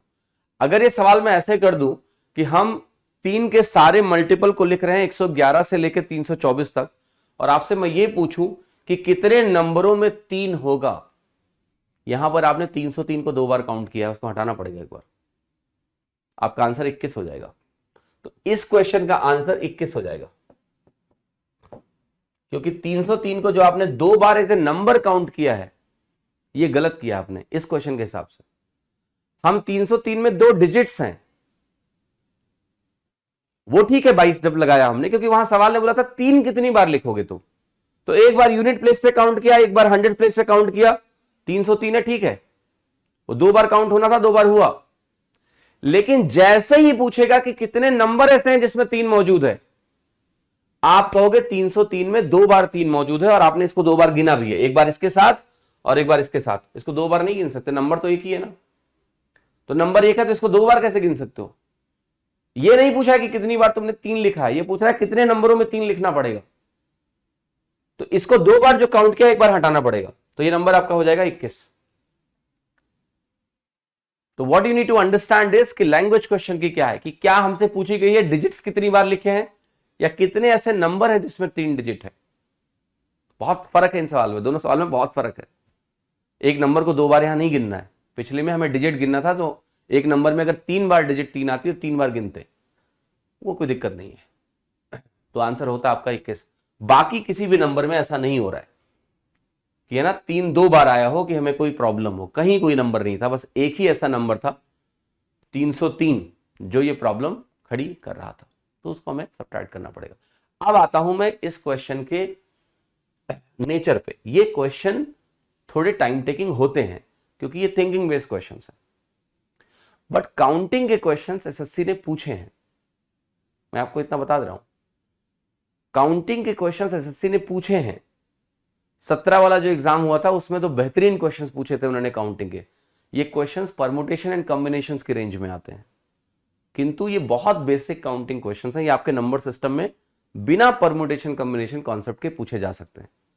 तो काउंटिंग से कभी आपको भागना नहीं है, ये बहुत इंटरेस्टिंग चीज है। मुझे काउंटिंग में एक चीज बहुत अच्छी लगती है, अगर आप पूछोगे मैथ्स में आपका सबसे फेवरेट टॉपिक कौन सा है, तो मैं जो टॉपिक नहीं पढ़ाता हूं उसका नाम है permutation and combination and probability, क्योंकि ये टॉपिक में आपको पूरा लॉजिक के साथ चीजों को काउंट करना पड़ता है, उसका एक अपना मजा है, ठीक है, कि कितने वेज पॉसिबल हैं, कितने ऐसे नंबर्स पॉसिबल हैं, और ये आपकी थिंकिंग एबिलिटी को बहुत इंप्रूव करते हैं। तो सवाल देखो क्या होता है, आप आज की डेट में अगर एग्जाम से तुरंत अपने आप को कंपेयर करोगे तो हमेशा तुम्हें निराशा हाथ लगेगी, अभी तैयार ही नहीं हो तुम। ये वही बात होगी कि एक छोटा बच्चा, ठीक है, अपने आप को अपने फादर की फिजिकल एबिलिटी से काउंट करे, गलत बात है। अभी वो छोटा है, वो अपनी फादर की फिजिकल एबिलिटी से अभी मैच कर ही नहीं सकता है, उसको सपोर्ट चाहिए होता है, हर चीज चाहिए होती है। तो आप अपने आप को तुरंत एग्जाम में मत बिठाओ, बिकॉज ये बहुत गलत एटीट्यूड है, ये सीखने का सबसे गंदा तरीका है कि एक सवाल करोगे, सवाल जैसे थोड़ा सा आपको लगेगा लॉजिकल है, सोचना पड़ रहा है, तुरंत ही आप बोलोगे एग्जाम में आएगा, मेरा दिमाग खराब हो जाएगा। ये नेगेटिव मैसेजिंग है अपने ब्रेन को, अपने आप को, अपने कॉन्फिडेंस को आप एक नेगेटिव मैसेज दे रहे हो, मत दो। मैंने हमेशा बोला है अपने आप को हमेशा पॉजिटिव मैसेज दो, नेगेटिव मैसेज मत दो, राइट? क्योंकि आपका जो अनकॉन्शियस ब्रेन है इन मैसेजेस को ना वो जज नहीं करता कि ये पॉजिटिव है नेगेटिव, वो उसको लेके बढ़िया मस्त उसको एम्पलीफाई करके तुम्हारे अंदर तुम्हारी एक पर्सनालिटी क्रिएट कर रहा है जो आपको पता भी नहीं है। ऐसा बोला जाता है कि कॉन्शियस जो आपका माइंड है अगर 1 यूनिट है तो आपका जो अनकॉन्शियस माइंड है उसके पीछे 9 लेयर्स हैं, 9 यूनिट्स है। कॉन्शियस माइंड के पास ये जजमेंट एबिलिटी है, जैसे तुम्हें बोले कुएं में कूद जाओ तो तुम नहीं कूदोगे क्योंकि कॉन्शियस माइंड तुमको बोलेगा मर जाओगे, नहीं कूदना है, ठीक है। लेकिन अनकॉन्शियस माइंड के पास ये बाइफर्केशन एबिलिटी नहीं है, तो तुम जो थॉट्स उसको देते हो उसको वो इंप्लीफाई करता है। बस तुमने बोला कि ये ऐसे सवाल एग्जाम में नहीं होंगे, तो ये थॉट्स आपके अंदर जा रहे हैं, वो 9 लेयर्स में बैठ रहे हैं, आपकी पर्सनालिटी बिल्ड हो रही है, ध्यान रखना अपने विचारों से। तो उन्हें ऐसा मत रखो यार, जब सीख रहे हो ना तो पूरा जोर सीखने पे दो, मजे लो, ठीक है। अगर आप सीख के अच्छा जाओगे तो एग्जाम में आप अच्छा करोगे। और फिर वो बात होती है कंपटीशन की, फिर बात होती है वहां जजमेंट लेने की कि यार इस सवाल को करना है कि नहीं करना है, वो अलग गेम है यार। एटलीस्ट एटीट्यूड में तो यार अच्छे रहो कि पेपर में साला एक आदमी भी इस क्वेश्चन को करेगा तो वो मैं ही हूंगा। ये एटीट्यूड लेके जाओ लाइफ में कि भाई ये क्वेश्चन है, टाइम लेगा, सबको लेगा, तुमको भी लेगा, दूसरे वाले को भी लेगा, कॉम्पिटिटर को भी लेगा, बट अगर कोई एक आदमी भी सवाल को करके आएगा तो वो आदमी मैं ही होऊंगा। मुझे लॉजिक पता है, या तो कोई नहीं कर पाएगा, पेपर इतना कठिन होगा, टाइम ही नहीं होगा किसी के पास, लेकिन अगर कोई एक आदमी भी कर पाएगा तो मैं ही होऊंगा। इस तरह का एटीट्यूड लाइफ में लेकर रखो। इतना जल्दी मैसेजिंग पास मत किया करो अपने आप को, क्योंकि इसका असर बहुत खराब होता है, ठीक है, बहुत खराब होता है आपकी पर्सनालिटी पे। जैसे लोग बोलते हैं ना कि आपके, एक बुक है, बहुत पतली सी बुक है जिसका नाम है एज ए मैन थिंकेथ करके किताब है, कहीं पड़ी होगी मेरे पास, कि जो सोचते हो आप सच में वही बन जाते हो। बट आप क्या कॉन्शियसली, अनकॉन्शियसली, कंपल्सिवली सोच रहे हो ना, वो बहुत इंपॉर्टेंट है। थोड़ा उसको शेप दीजिए, लाइफ में बहुत जरूरी है। अपने विचारों को देखते रहो कि तुम क्या सोचते हो, और वही तुम्हारी पर्सनालिटी है। चलिए इस क्वेश्चन में आ जाओ। Okay, n is the smallest number that has 5 factors. How many factors does n minus 1 have? n वो सबसे छोटा नंबर है जिसके 5 फैक्टर्स हैं। तो कह रहा बताओ n माइनस 1 के कितने फैक्टर्स होंगे? ये कौन सा नंबर हो सकता है सबसे छोटा नंबर जिसके 5 फैक्टर हो? Can you tell me? 5 factor वाला नंबर कौन हो सकता है? सोचिए जरा, जिसके टोटल 5 फैक्टर हो। तो आप कहोगे एक नंबर जो मेरे दिमाग में आ रहा है वो आ रहा है 2 की पावर 4, इसके एग्जैक्टली 5 फैक्टर है। और कोई नंबर तुम्हारे दिमाग में आ रहा है जिसके 5 फैक्टर हो और इससे छोटा हो?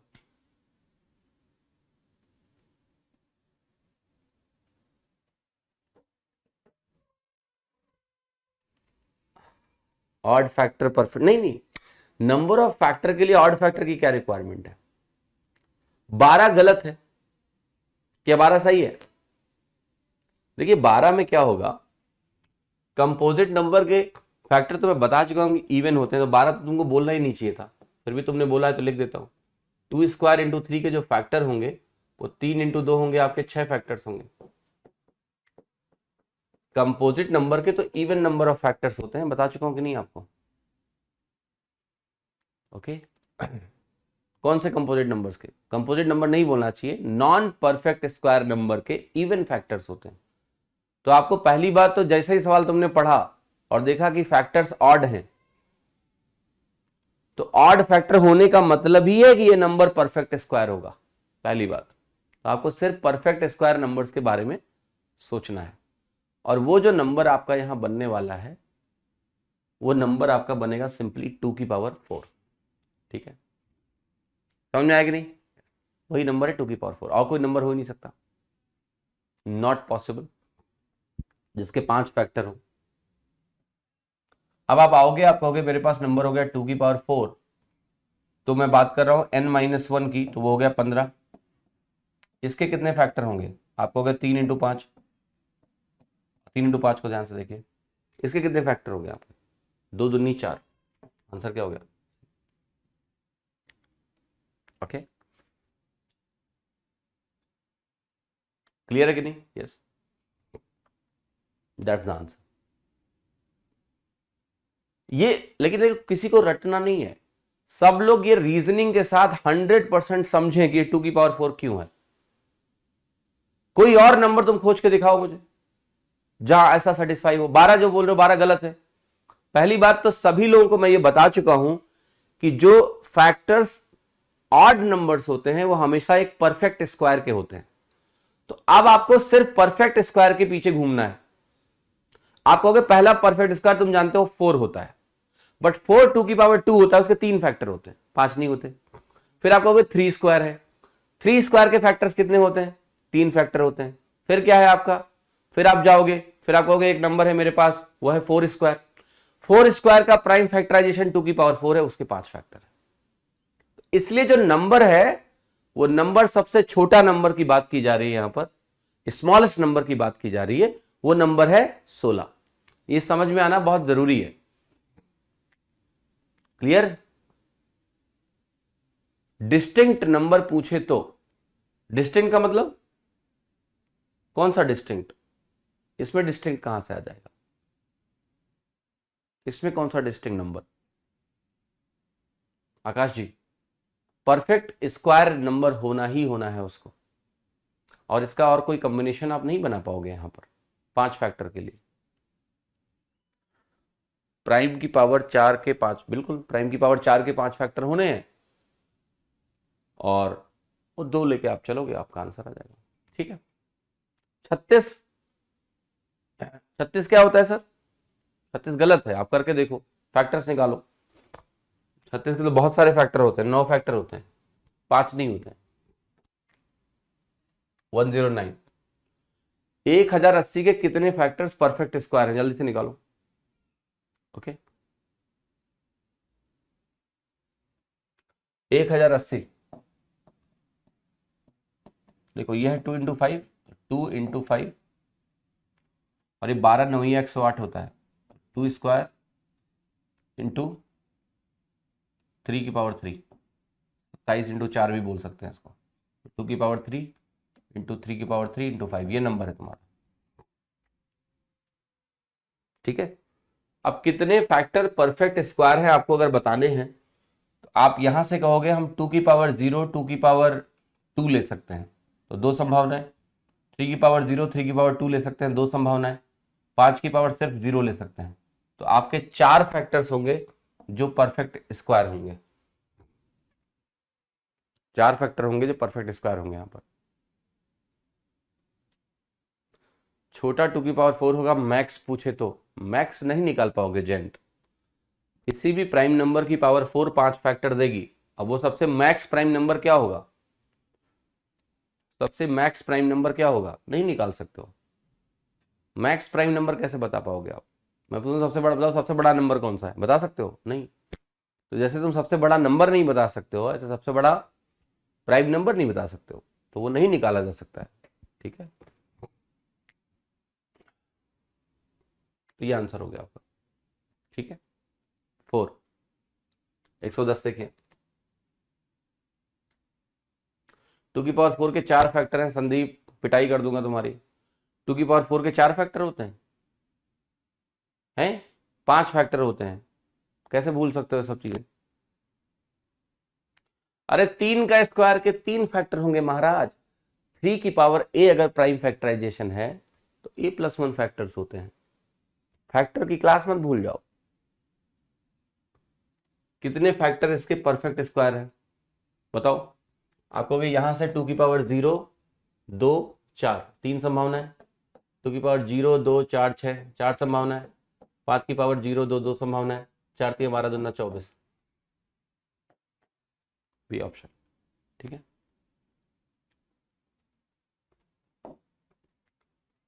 सम ऑफ फैक्टर 124 है। कह रहा है एक नंबर है, इसके सम ऑफ फैक्टर्स 124 है। नंबर क्या है? वाह वाह वाह वाह, ठीक है। एक ऑप्शन देखो, नंबर 40 से 50 के बीच में है, नंबर 50 से 60 के बीच में है, नंबर 60 से 80 के बीच में है। ओके, और कह रहा है मोर देन 1 नंबर एग्जिस्ट, एक से ज्यादा नंबर ऐसे हो सकते हैं। बहुत ही शानदार प्रश्न है यार। 124 जो सम ऑफ फैक्टर्स आएगा, आप ये सवाल वो आदमी कर ही नहीं सकता जिसको फैक्टर्स की प्रॉपर अंडरस्टैंडिंग नहीं है, नहीं कर पाएगा। अभी देखो आप, सम ऑफ फैक्टर्स का जो फॉर्मूला रट रखा है वो भी सवाल नहीं कर पाएगा। जिसको सम ऑफ फैक्टर्स का प्रोसेस मालूम है वही ये सवाल कर सकता है। आप मुझे बताओ, सम ऑफ फैक्टर्स निकालने के लिए तुम क्या करते हो? एक ब्रैकेट होता है, दूसरा ब्रैकेट होता है, उसमें इसके फैक्टर्स होते हैं, उसके फैक्टर होते हैं, उनका गुणा करते हैं तो टोटल फैक्टर्स जुड़ के आ जाते हैं, तो दोनों ब्रैकेट का गुणा करने से आंसर आ जाता है। अब जरा इस नंबर को बहुत ध्यान से आप देखिए, और क्या आपको 4 × 31 दिख रहा है?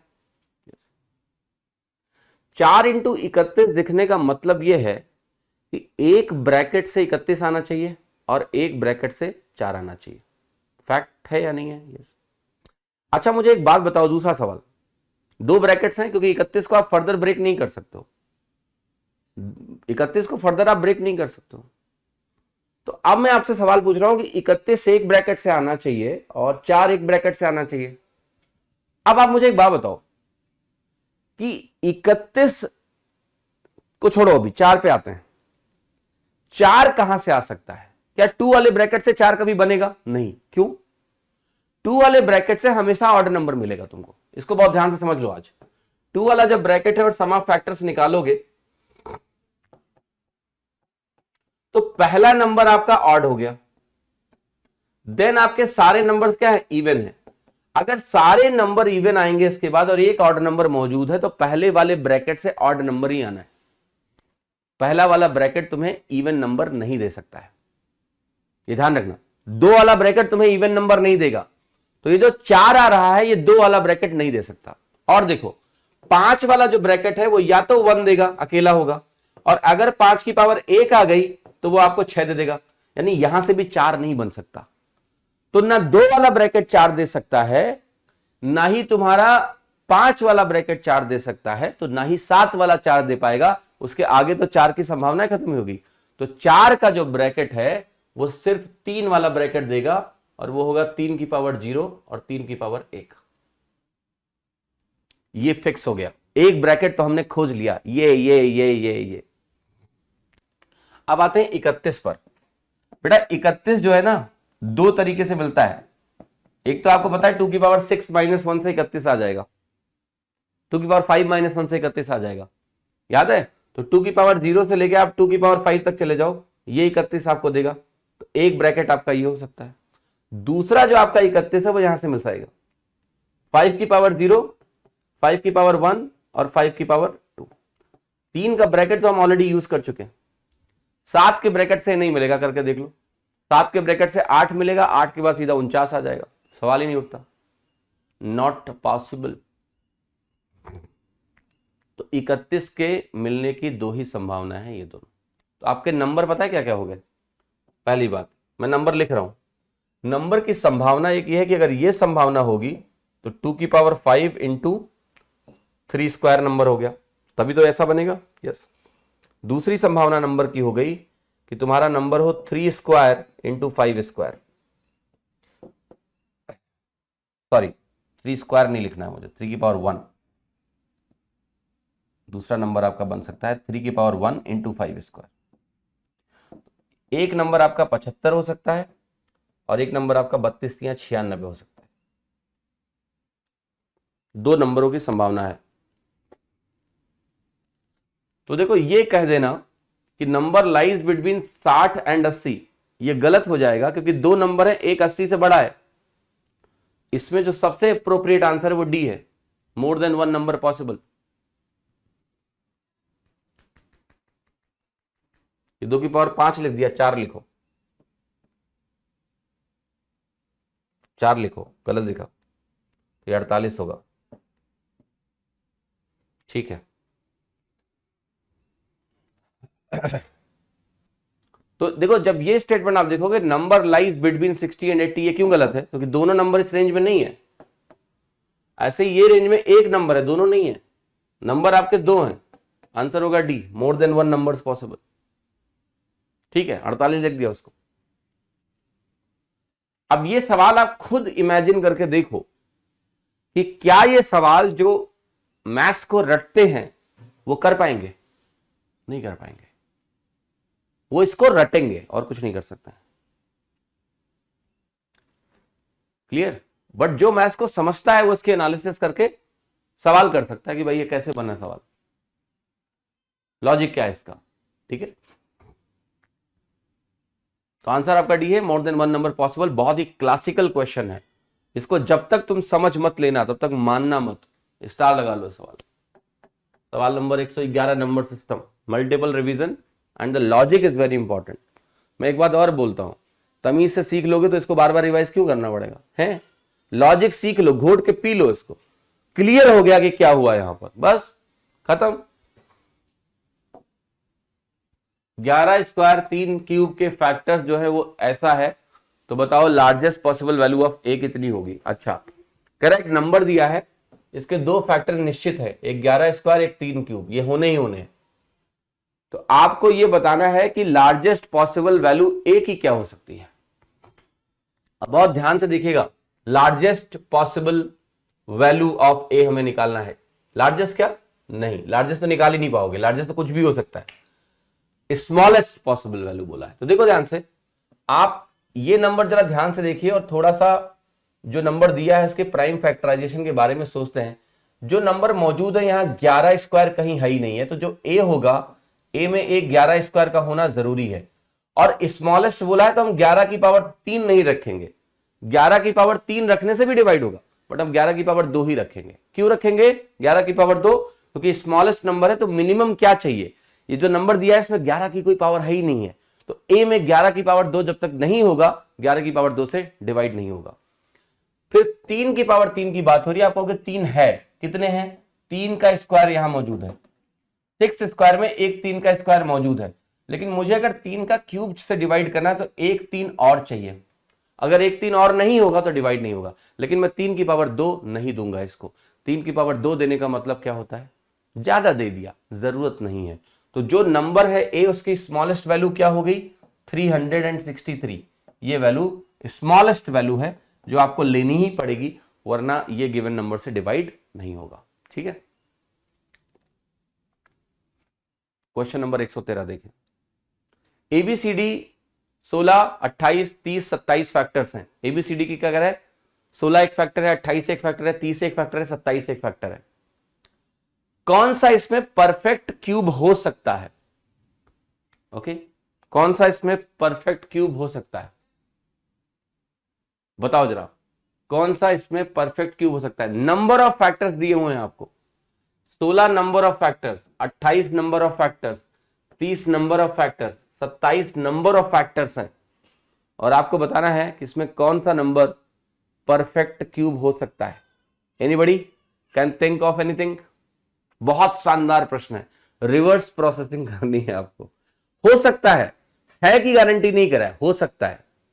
तो फैक्टर से आपको आइडिया लगाना है कि कैसे होगा। ठीक है, अब एक बात बताओ बालक, कि किसी नंबर के अगर 16 फैक्टर्स हैं तो क्या वो नंबर एक प्राइम नंबर की पावर 15 का फॉर्मेट ले सकता है? यस, कोई भी नंबर अगर एक प्राइम नंबर की पावर 15 हो तो उसके फैक्टर 16 होंगे कि नहीं होंगे? और क्या अगर कोई नंबर प्राइम नंबर की पावर 15 है तो वो नंबर प्राइम नंबर की पावर 5 का क्यूब है, तो क्या वो परफेक्ट क्यूब बन सकता है? यस। तो क्या ए आपका आंसर में होना ही चाहिए? बिल्कुल होना चाहिए। तो आप कहोगे ये मेरे गलत हो गया। अब मुझे ये देखना है कि बी सही है कि नहीं है, बी की संभावना बनेगी। आपको सिर्फ ये खोज लेना है कि क्या वो नंबर परफेक्ट क्यूब हो सकता है कभी या नहीं। हमेशा की बात नहीं हो रही है, कभी हो सकता है कि नहीं, यही बोला है। Could be a possible perfect square, could be a perfect square. B की बात करें 28 है, अब बी के 28 फैक्टर, तो फिर से जाओ, आप कहोगे एक प्राइम नंबर लो और उस प्राइम नंबर की वैल्यू पावर 27 ले लो, 28 फैक्टर हो जाएंगे, और फिर से ये नंबर क्या बनेगा? प्राइम नंबर का क्यूब, सॉरी यहां 9 बनेगा और उसकी पावर क्यूब बन जाएगा। तो ये भी एक परफेक्ट क्यूब बना सकता हूं मैं। तो ये भी हो गया भैया, 28 भी हो गया। तो ए और बी तो कंफर्म्ड हो गया। अब हमें बस देखना है सी है कि नहीं। डी के बारे में देखने की जरूरत नहीं है, इस पर द क्वेश्चन डी करेक्ट हो ही नहीं सकता क्योंकि 2 ऑप्शन एलिमिनेट कर चुका हूं। 30 फैक्टर्स, बड़ा शानदार है भाई, बताओ।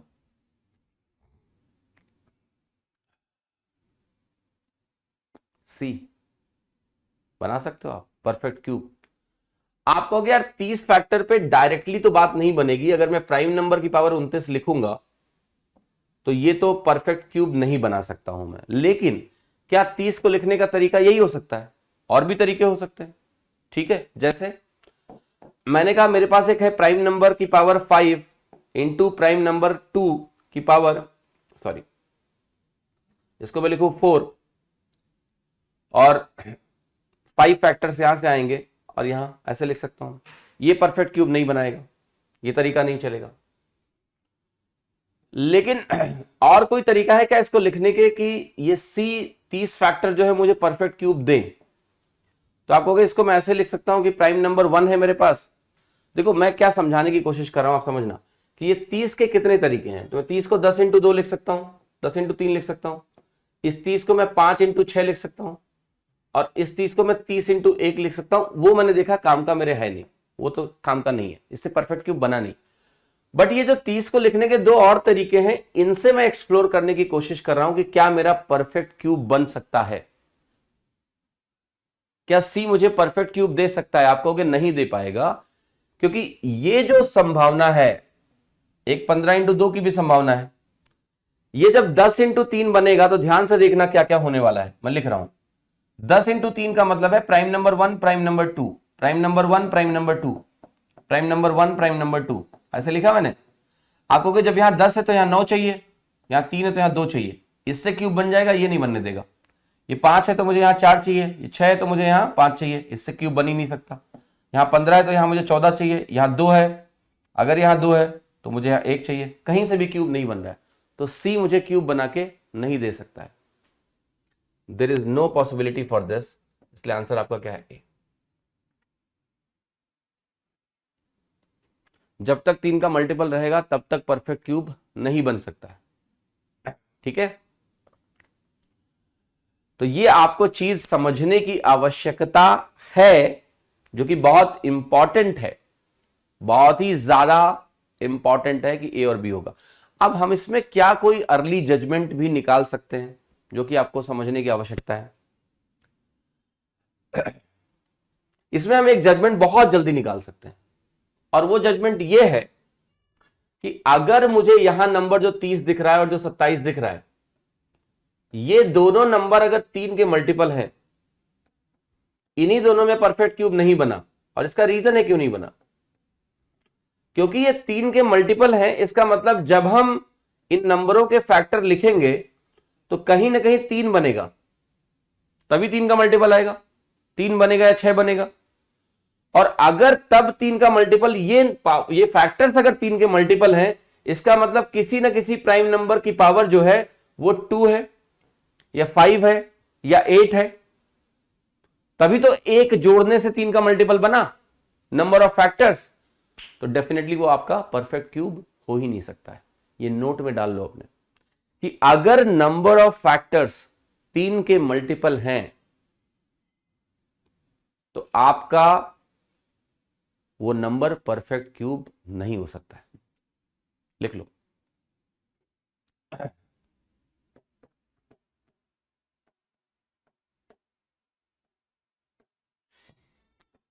कि अगर नंबर ऑफ फैक्टर्स 3 का मल्टीपल है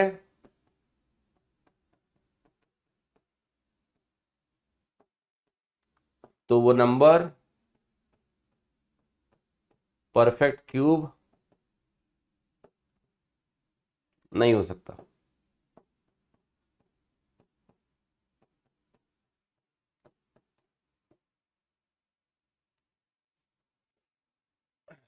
खत्म कहानी। ध्यान रखोगे इस बात का? यस। बट इसका ये मतलब नहीं है कि कोई नंबर है वो अगर 3 का मल्टीपल नहीं है तो परफेक्ट क्यूब होगा ही होगा, ये भी मतलब ना निकालें। ठीक है, ये मतलब गलत है। जैसे मैं एक नंबर दिखा रहा हूं आपको, 17। अब ये जो 17 आपने लिया, ये 2 की पावर 16 से मिलेगा, ये भी परफेक्ट क्यूब नहीं है। तो ये लॉजिक मत बिल्ड कर लेना, रिवर्स लॉजिक, कि कोई टोटल नंबर ऑफ फैक्टर्स है जो अगर वो 3 का मल्टीपल नहीं है तो वो क्यूब ही होगा, नहीं। समझे कि नहीं? रिवर्स लॉजिक काम नहीं करते ऐसे। जैसे मैंने आपको बताया ना कि प्राइम नंबर्स हमेशा 6k + 1 या 6k - 1 के फॉर्म में लिखे जा सकते हैं, बट हर नंबर जो इस फॉर्मेट में वो प्राइम नंबर होना जरूरी नहीं है। तो ऐसे ही अगर टोटल नंबर ऑफ फैक्टर्स 3 का मल्टीपल है तो वो नंबर क्यूब नहीं हो सकता है। लेकिन अगर टोटल नंबर ऑफ फैक्टर्स 3 का मल्टीपल नहीं है तो भी वो क्यूब नहीं हो सकता है। हो सकता है ना हो? अब लॉजिक आपको समझ में आ गया कि कैसे ये काम करता है। ठीक है,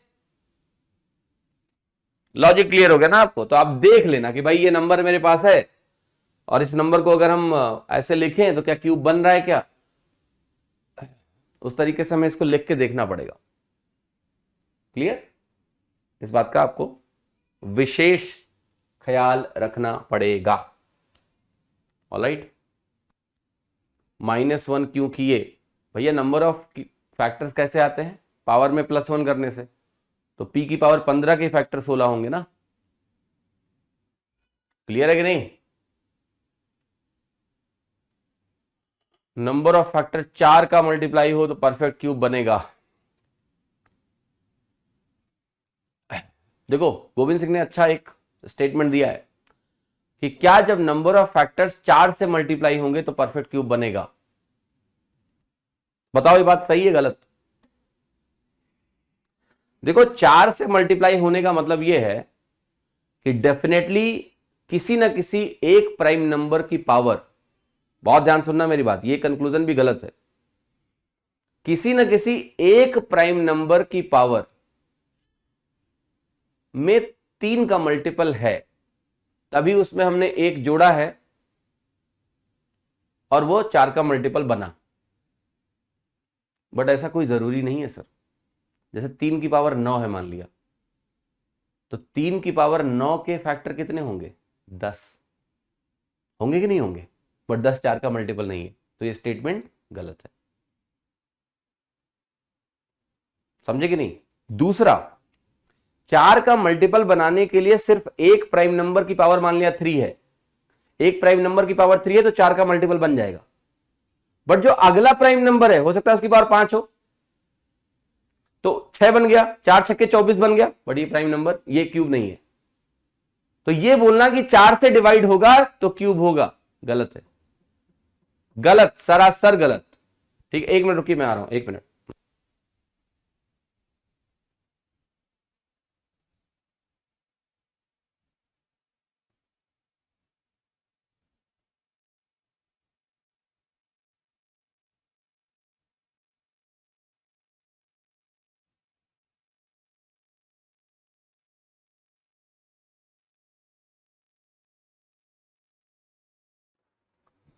समझे कि नहीं?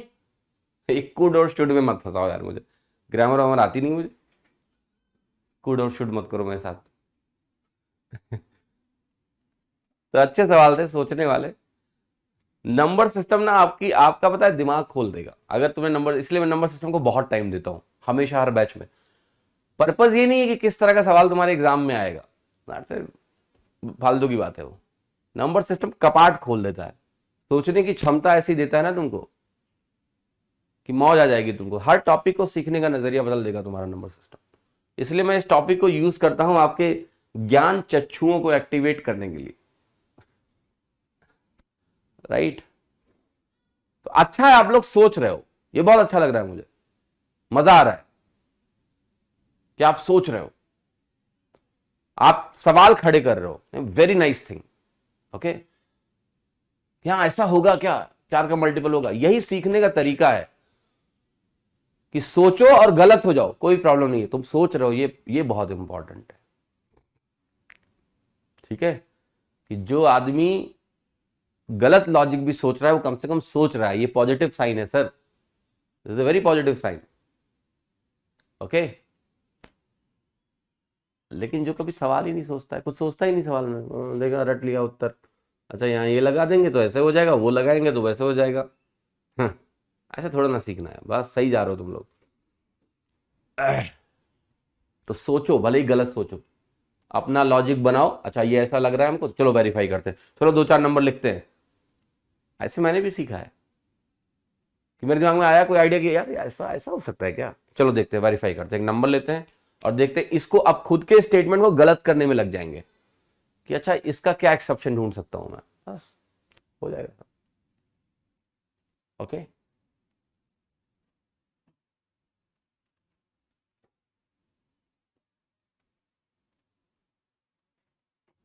एक 107 नंबर पीएनसी से बता दीजिए। 107 नंबर में पहली बात पीएनसी का कोई रोल नहीं है Ajay ji, fundamental principle of जो काउंटिंग होती है, ठीक है, वो उसकी शुरुआत है। इट्स नॉट समथिंग कि पीएनसी से उस क्वेश्चन को करना है, नहीं, पीएनसी से नहीं करना है उसको, और पीएनसी पढ़ाना नहीं है आपको, क्योंकि वो आपके एग्जाम में नहीं आएगा, क्योंकि उसके लिए फिर मुझे आपको पूरा लॉजिक समझाना पड़ेगा, परमुटेशन का, कॉम्बिनेशन का, और वो लॉजिक आपके एग्जाम में कभी नहीं आएगा। बेसिक काउंटिंग आएगी, बेसिक काउंटिंग मैं आपको सिखाऊंगा, जो आपको ऐसे कुछ 2-4 सवाल और भी हैं जिसमें काउंटिंग का अच्छा इस्तेमाल है, तो वो मैं आपको जरूर सिखाऊंगा। ओके ओके, मॉक्स के टाइम का कोई इशू नहीं है, थोड़ा सा पहले कर लेता हूं, ठीक है यार। देखो, जो भी क्लास की पीडीएफ है वो मैंने सब टेलीग्राम में डलवा दी है, जस्ट फॉर योर कन्वीनियंस, ठीक है। तो आप टेलीग्राम में जाइए और टेलीग्राम में जाके डाउनलोड करो, प्रिंट निकालो। हाँ जी, क्लियर। 109 रिपीट कर दें, रिपीट नहीं करेंगे सर, रिपीट शब्द गलत है, क्वेश्चन पूछो मुझसे। इसके परफेक्ट स्क्वायर, देखो मैंने एक काम करना आप सौम्यदीप जी, मैंने एक क्लास में बताया है कि परफेक्ट स्क्वायर फैक्टर कैसे बनते हैं। I am sure you have not watched it, और आपने नोट्स नहीं बनाए, वरना आपको ये तुरंत समझ में आता। तो आप प्लीज इस क्लास को रिवाइज करें जहां स्क्वायर फैक्टर्स, क्यूब फैक्टर्स के बारे में बात की गई है। स्क्वायर फैक्टर सिर्फ वहां से मिलेंगे जहां पर आप प्राइम नंबर की पावर इवन रख पाओगे, 2 की पावर 0, 2 की पावर 2। इसलिए दो संभावनाएं, 3 की पावर 0, 3 की पावर 2, दो संभावनाएं, 5 की पावर 0, 1 संभावना, तीनों को मल्टीप्लाई कर दिया। तो एक बार थियरी को रिवाइज करिए अच्छे से। ओके, क्लियर है।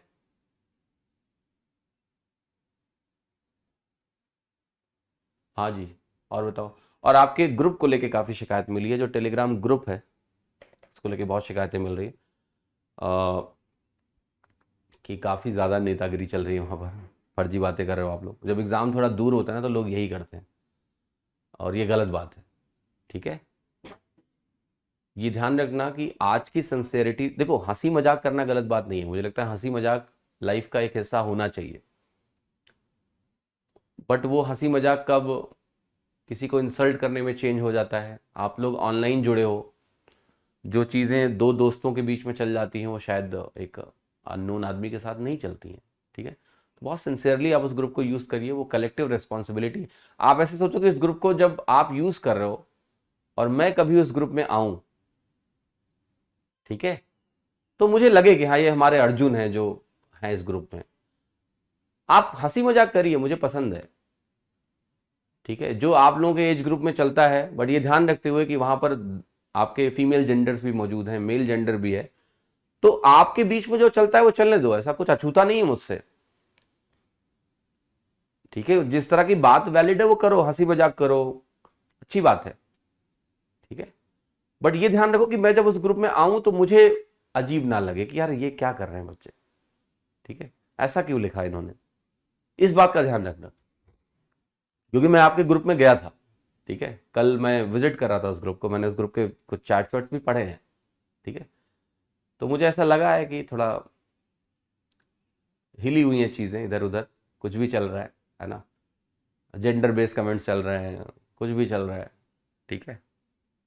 गाली भी लोग लोग लिख रहे हैं, गाली आपस में दो यार, पब्लिक प्लेटफॉर्म पे। हमने एक डाउट ग्रुप बनाया है, उसमें अगर आप गलत शब्द लिख रहे हो तो गलत बात है ना ये, ठीक है। तो थोड़ा सा ध्यान रखिए, इस बात का ध्यान रखिए जब भी आप उस ग्रुप को यूज कर रहे हो। मैं बहुत ही ऐसा इंसान हूं कि मुझे ह्यूमर बहुत पसंद है, ठीक है, बहुत पसंद है ह्यूमर। तो आप ह्यूमरस रेंज में रह के मस्ती करोगे, अच्छी बात है वो, बट एक कहते हैं ना कि हर चीज की एक मर्यादा होती है, उसको भी मत लांघिए। और ये ध्यान रखिए कि मैं अगर ग्रुप्स में कभी भी आके देखता हूं तो आप सोचो कि आपका कमेंट अगर मैं पढ़ूंगा तो मुझे कैसा लगेगा ठीक है। तो इसको ध्यान में रखते हुए उस ग्रुप को यूज़ करिए, अच्छे से यूज़ करिए, कलेक्टिवली पढ़िए, मस्ती करिए, हंसी मजाक करो, कोई दिक्कत नहीं है, बट इंसल्टिंग नहीं होना चाहिए किसी के लिए। और थोड़ा सा ख्याल रखें, है ना, कि जेंडर सेंसिटिविटी आपके अंदर हो, बहुत इंपॉर्टेंट है। जेंडर सेंसिटिविटी का मतलब समझते हो आप लोग क्या है? जेंडर सेंसिटिविटी का मतलब ये होता है कि जैसे मैं बात करता हूँ कि मेल एंड फीमेल, मैं इसको कलेक्टिवली बात कर रहा हूँ कि जब आप, लेट्स से मैं एक पुरुष की बात कर रहा हूँ, मैं पुरुष हूँ, पुरुष के तौर पे बात कर रहा हूँ, जेंडर सेंसिटिविटी का मतलब ये होता है कि जब आप किसी महिलाओं के साथ हैं या किसी लड़कियों के ग्रुप में हैं तो उनको ये एहसास ना हो कि आप पुरुष हो। इसको कहते हैं कि आप जेंडर सेंसिटिव हो, आप उन बातों का ख्याल रख रहे हो। वो जो पुरुषत्व है तुम्हारा ठीक है ना, कि मैं लड़का हूं, ठीक है वाला, वो चीज बाहर नहीं आनी चाहिए। इसको बोलते हैं जेंडर सेंसिटिविटी। ओके, कि when they are around you they should not feel that they are around a boy, they are around a man. Be sensitive, that's very important. I am not talking about feminism, that's a different extreme of things. मैं वहां तुमको लेके नहीं जा रहा हूँ, वो एक अलग डिबेटेबल इशू है, उस पर कोई बात नहीं करनी है मुझे। क्योंकि इससे हो क्या रहा है, मैं आपको एक चीज, एक स्टैट बताता हूँ। अर्जुना के जो डाउट ग्रुप में अभी बहुत सारे बच्चे नहीं आए हैं, ठीक है। आई थिंक जितने बच्चे इनरोल्ड हैं उसका बहुत सर्टेन परसेंटेज ही उस ग्रुप में आया हुआ है, ठीक है। क्योंकि उनको जो फीडबैक लोगों से मिला है कि वहाँ बकवास चल रही है, तो अच्छे बच्चे आके भी निकल जा रहे हैं वहाँ से, वहाँ रुक नहीं रहे, ठीक है। तो ये काम मत करो कि उस ग्रुप में अच्छे लोग रहें ही ना, तो फिर तुम क्या करोगे, फिर उस ग्रुप का कोई मतलब नहीं है, टेलीग्राम ग्रुप का। ऐसा काम करो कि लोग उसमें रहें, ठीक है। तो अच्छे से डिस्कशन करो कलेक्टिवली, बढ़िया मर्यादा में रह के अपना अच्छे से क्वेश्चंस करो, वो आपके लिए बनाया गया है, इसका इस्तेमाल करें। नहीं नहीं, राहुल कुमार कह रहे हैं परमुटेशन कम्बिनेशन से बता दीजिए। उस क्वेश्चन में कोई ऐसा फॉर्मूला परमुटेशन कम्बिनेशन का नहीं लगाना है 107 में। बस मैंने ये बोला कि वो उस रेंज में आता है, बिकॉज प्रिंसिपल ऑफ काउंटिंग जो होती है उसको हम पीएनसी में ही शुरुआत वहीं से करते हैं, तो ये शुरुआत ही है। ओके, हाँ जी। तो बाकी मैं टीम से भी बात कर रहा हूँ कि ग्रुप में कुछ मॉडरेटर्स बना के जो भी बेस्ट प्रैक्टिसेस कर सकते हैं अपने लेवल से, वो इनिशिएटिव हम लेंगे, ताकि हमारा पर्पज है कि एक प्लेस रहे आपके लिए डिस्कशन का। बट आप जब तक जिम्मेदारी से बिहेव नहीं करोगे उस ग्रुप में, तब तक संभव नहीं है। जहाँ हजारों की संख्या में बच्चे हैं, उनको कौन बैठ के 24 घंटा मॉनिटर कर सकता है कि क्या कर रहे हो आप। आपको जिम्मेदारी से व्यवहार करना पड़ेगा ठीक है। आप एक सरकारी अफसर बनना चाहते हो, व्यवहार ऐसा ही रखो ना, आचरण अच्छा होना चाहिए तुम्हारा। कल को तुम एमईए में जाओगे, तुम्हें कई बार प्रोटोकॉल ड्यूटी मिलती है। प्रोटोकॉल ड्यूटी जानते हो क्या होती है? जहाँ पूरा ये सब फॉरेन डिग्निटरीज आते हैं, तो उनका, उनके लिए जो पूरा प्रोटोकॉल होता है उसको फॉलो कराने के लिए जिम्मेदारी वाला काम होता है सब। जो एमईए में जाते हो तो लोगों को मिलता है कई बार। तो थोड़ा सा अभी उस तरह का एटीट्यूड अपना दिखाइए, है ना। हाँ जी। जो भी बाकी इश्यूज हैं आप टीम से कांटेक्ट करिए, कोई भी सपोर्ट रिलेटेड अगर प्रॉब्लम्स हैं टीम से कांटेक्ट करिए व्हाट्सएप नंबर पे। ओके, ग्रुप का लिंक भी आप सपोर्ट से पूछे बताएंगे आपको, ठीक है। हाँ जी, एक बार टीम से पूछ देखिए, प्राइवेट ग्रुप है वो, सर्च करने पे नहीं मिलेगा आपको। उसका लिंक आपके चैनल में डाला गया था, टेलीग्राम चैनल में डाला गया था। तो टेलीग्राम चैनल के प्रीवियस पोस्ट में जाओगे तो मिल जाएगा। मैं एक काम करूँगा, मैं उनको बोल दूंगा कि जो अर्जुना बैच का टेलीग्राम चैनल है उसके टॉपिक डिस्क्रिप्शन में वो लिंक डाल दें, आपके लिए ज्वाइन करना आसान हो जाएगा, ठीक है। हाँ जी, क्लियर। देखिए, टॉपिक का ऑर्डर क्या होगा वो अभी मेरे ऊपर आप छोड़ दो। मैं अभी चाह रहा हूं कि नंबर सिस्टम को दिल से खत्म कर लो, ठीक है। दिल से खत्म करेंगे नंबर सिस्टम को, बहुत मन से समय देके। इसमें टारगेटेड कितनी क्लास होंगी, क्या होंगी, ये सब दिमाग में लेके मैं अभी नहीं चल रहा हूँ नंबर सिस्टम के लिए। मेरे लिए इंपॉर्टेंट ये है कि नंबर सिस्टम वो टॉपिक है जो आपके दिमाग खोलेगा, एनालिसिस पावर बढ़ाएगा। किसी और टॉपिक में इतना दम नहीं जितना नंबर सिस्टम में। मैं आप खुद देखो, है ना, वेरिएशंस हैं, पॉसिबिलिटीज हैं, संभावनाएं हैं, कितनी चीजें करने को है। तो ये बहुत इंपॉर्टेंट टॉपिक है आपके ब्रेन डेवलपमेंट के लिए, आपके लॉजिक डेवलपमेंट के लिए। Let's do it properly, then I will give you the topic order, I will give you the schedule also. Actually we made a complete schedule, okay, we have a complete schedule कि हमें इस course को कैसे finish करना है। पर problem ये थी कि जब लाइव क्लासेस आप करते हो ना, और आपको मैंने एक शेड्यूल दे दिया, तो फिर मैं बंध जाऊंगा तुरंत ही कि मैं नंबर सिस्टम को भी उतनी क्लास में ही खत्म करना है मुझे। बट नंबर सिस्टम का जो पर्पस है वो बहुत डिफरेंट है मेरे लिए, ठीक है। ये सोल ऑफ द कोर्स हो जाता है कि आपको जगाना है, ठीक है।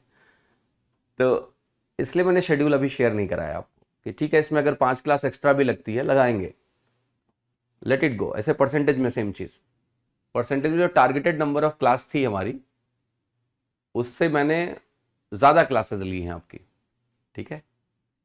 I have taken more classes there, क्योंकि जो दोनों टॉपिक्स हैं, चाहे परसेंटेज हो चाहे आपका इधर हो, ये दोनों टॉपिक्स मुझे चाहिए होते हैं आपकी शुरुआत के लिए, तो आपका वो मोमेंटम बने, आपका थॉट प्रोसेस बिल्ड हो, वहाँ मैं टाइम लेता हूँ। Okay, once you get set, once you get the understanding कि भाई ऐसे सोचना है, ये करना है, देन थिंग्स बिकम ईजियर। जैसे आपने गाड़ी को चलाना सीखा तो धीरे धीरे चलाते हो आप, उसके बाद नेचुरली आप थोड़ा तेज चलाने लगते हो, ठीक है। तो दैट इज द पर्पज, इसलिए मैंने शेड्यूल नहीं दिए। शेड्यूल आपको मिलेगा, देंगे, ओके। तो आपको पूरा टॉपिक ऑर्डर दे देंगे, कौन सा टॉपिक कब होगा, कैसे होगा, टेंटेटिव कवरेज डेट भी बता देंगे आपको, है ना। नंबर सिस्टम को लेकिन अच्छे से खत्म करेंगे पहले, okay. Once that is over, then we will give the schedule, topic का ऑर्डर क्या है, कैसे होना है, क्या करना है, सब हो जाएगा, ठीक है। Don't worry about it. Okay, तो चलिए अभी क्लास को खत्म करते हैं। मेंस बैच एंड कर दोगे क्या अब, उसकी बात वहां करेंगे ठीक है। अभी मेंस बैच के बच्चों को बुलाऊंगा मैं क्लास में, आओ बात करते हैं, ठीक है। ऑलराइट, चलें अभी। देखो, नंबर सिस्टम में कुछ छूटेगा नहीं, आप इसके लिए परेशान मत हो, है ना। सब करवाएंगे, अभी थोड़ा सा वेट करिए। जो क्वेश्चंस हो रहे हैं इनको आप हो जाने दो पहले, फिर जो कुछ चीज़ें हैं वो एक क्लास में, जो छोटी छोटी चीज़ें हैं वो सारी एक क्लास में करवा दूंगा आपकी, ठीक। चलिए, अपना ख्याल रखिए, स्वस्थ रहिए, मस्त रहिए, मौज करिए। Bye bye, thank you.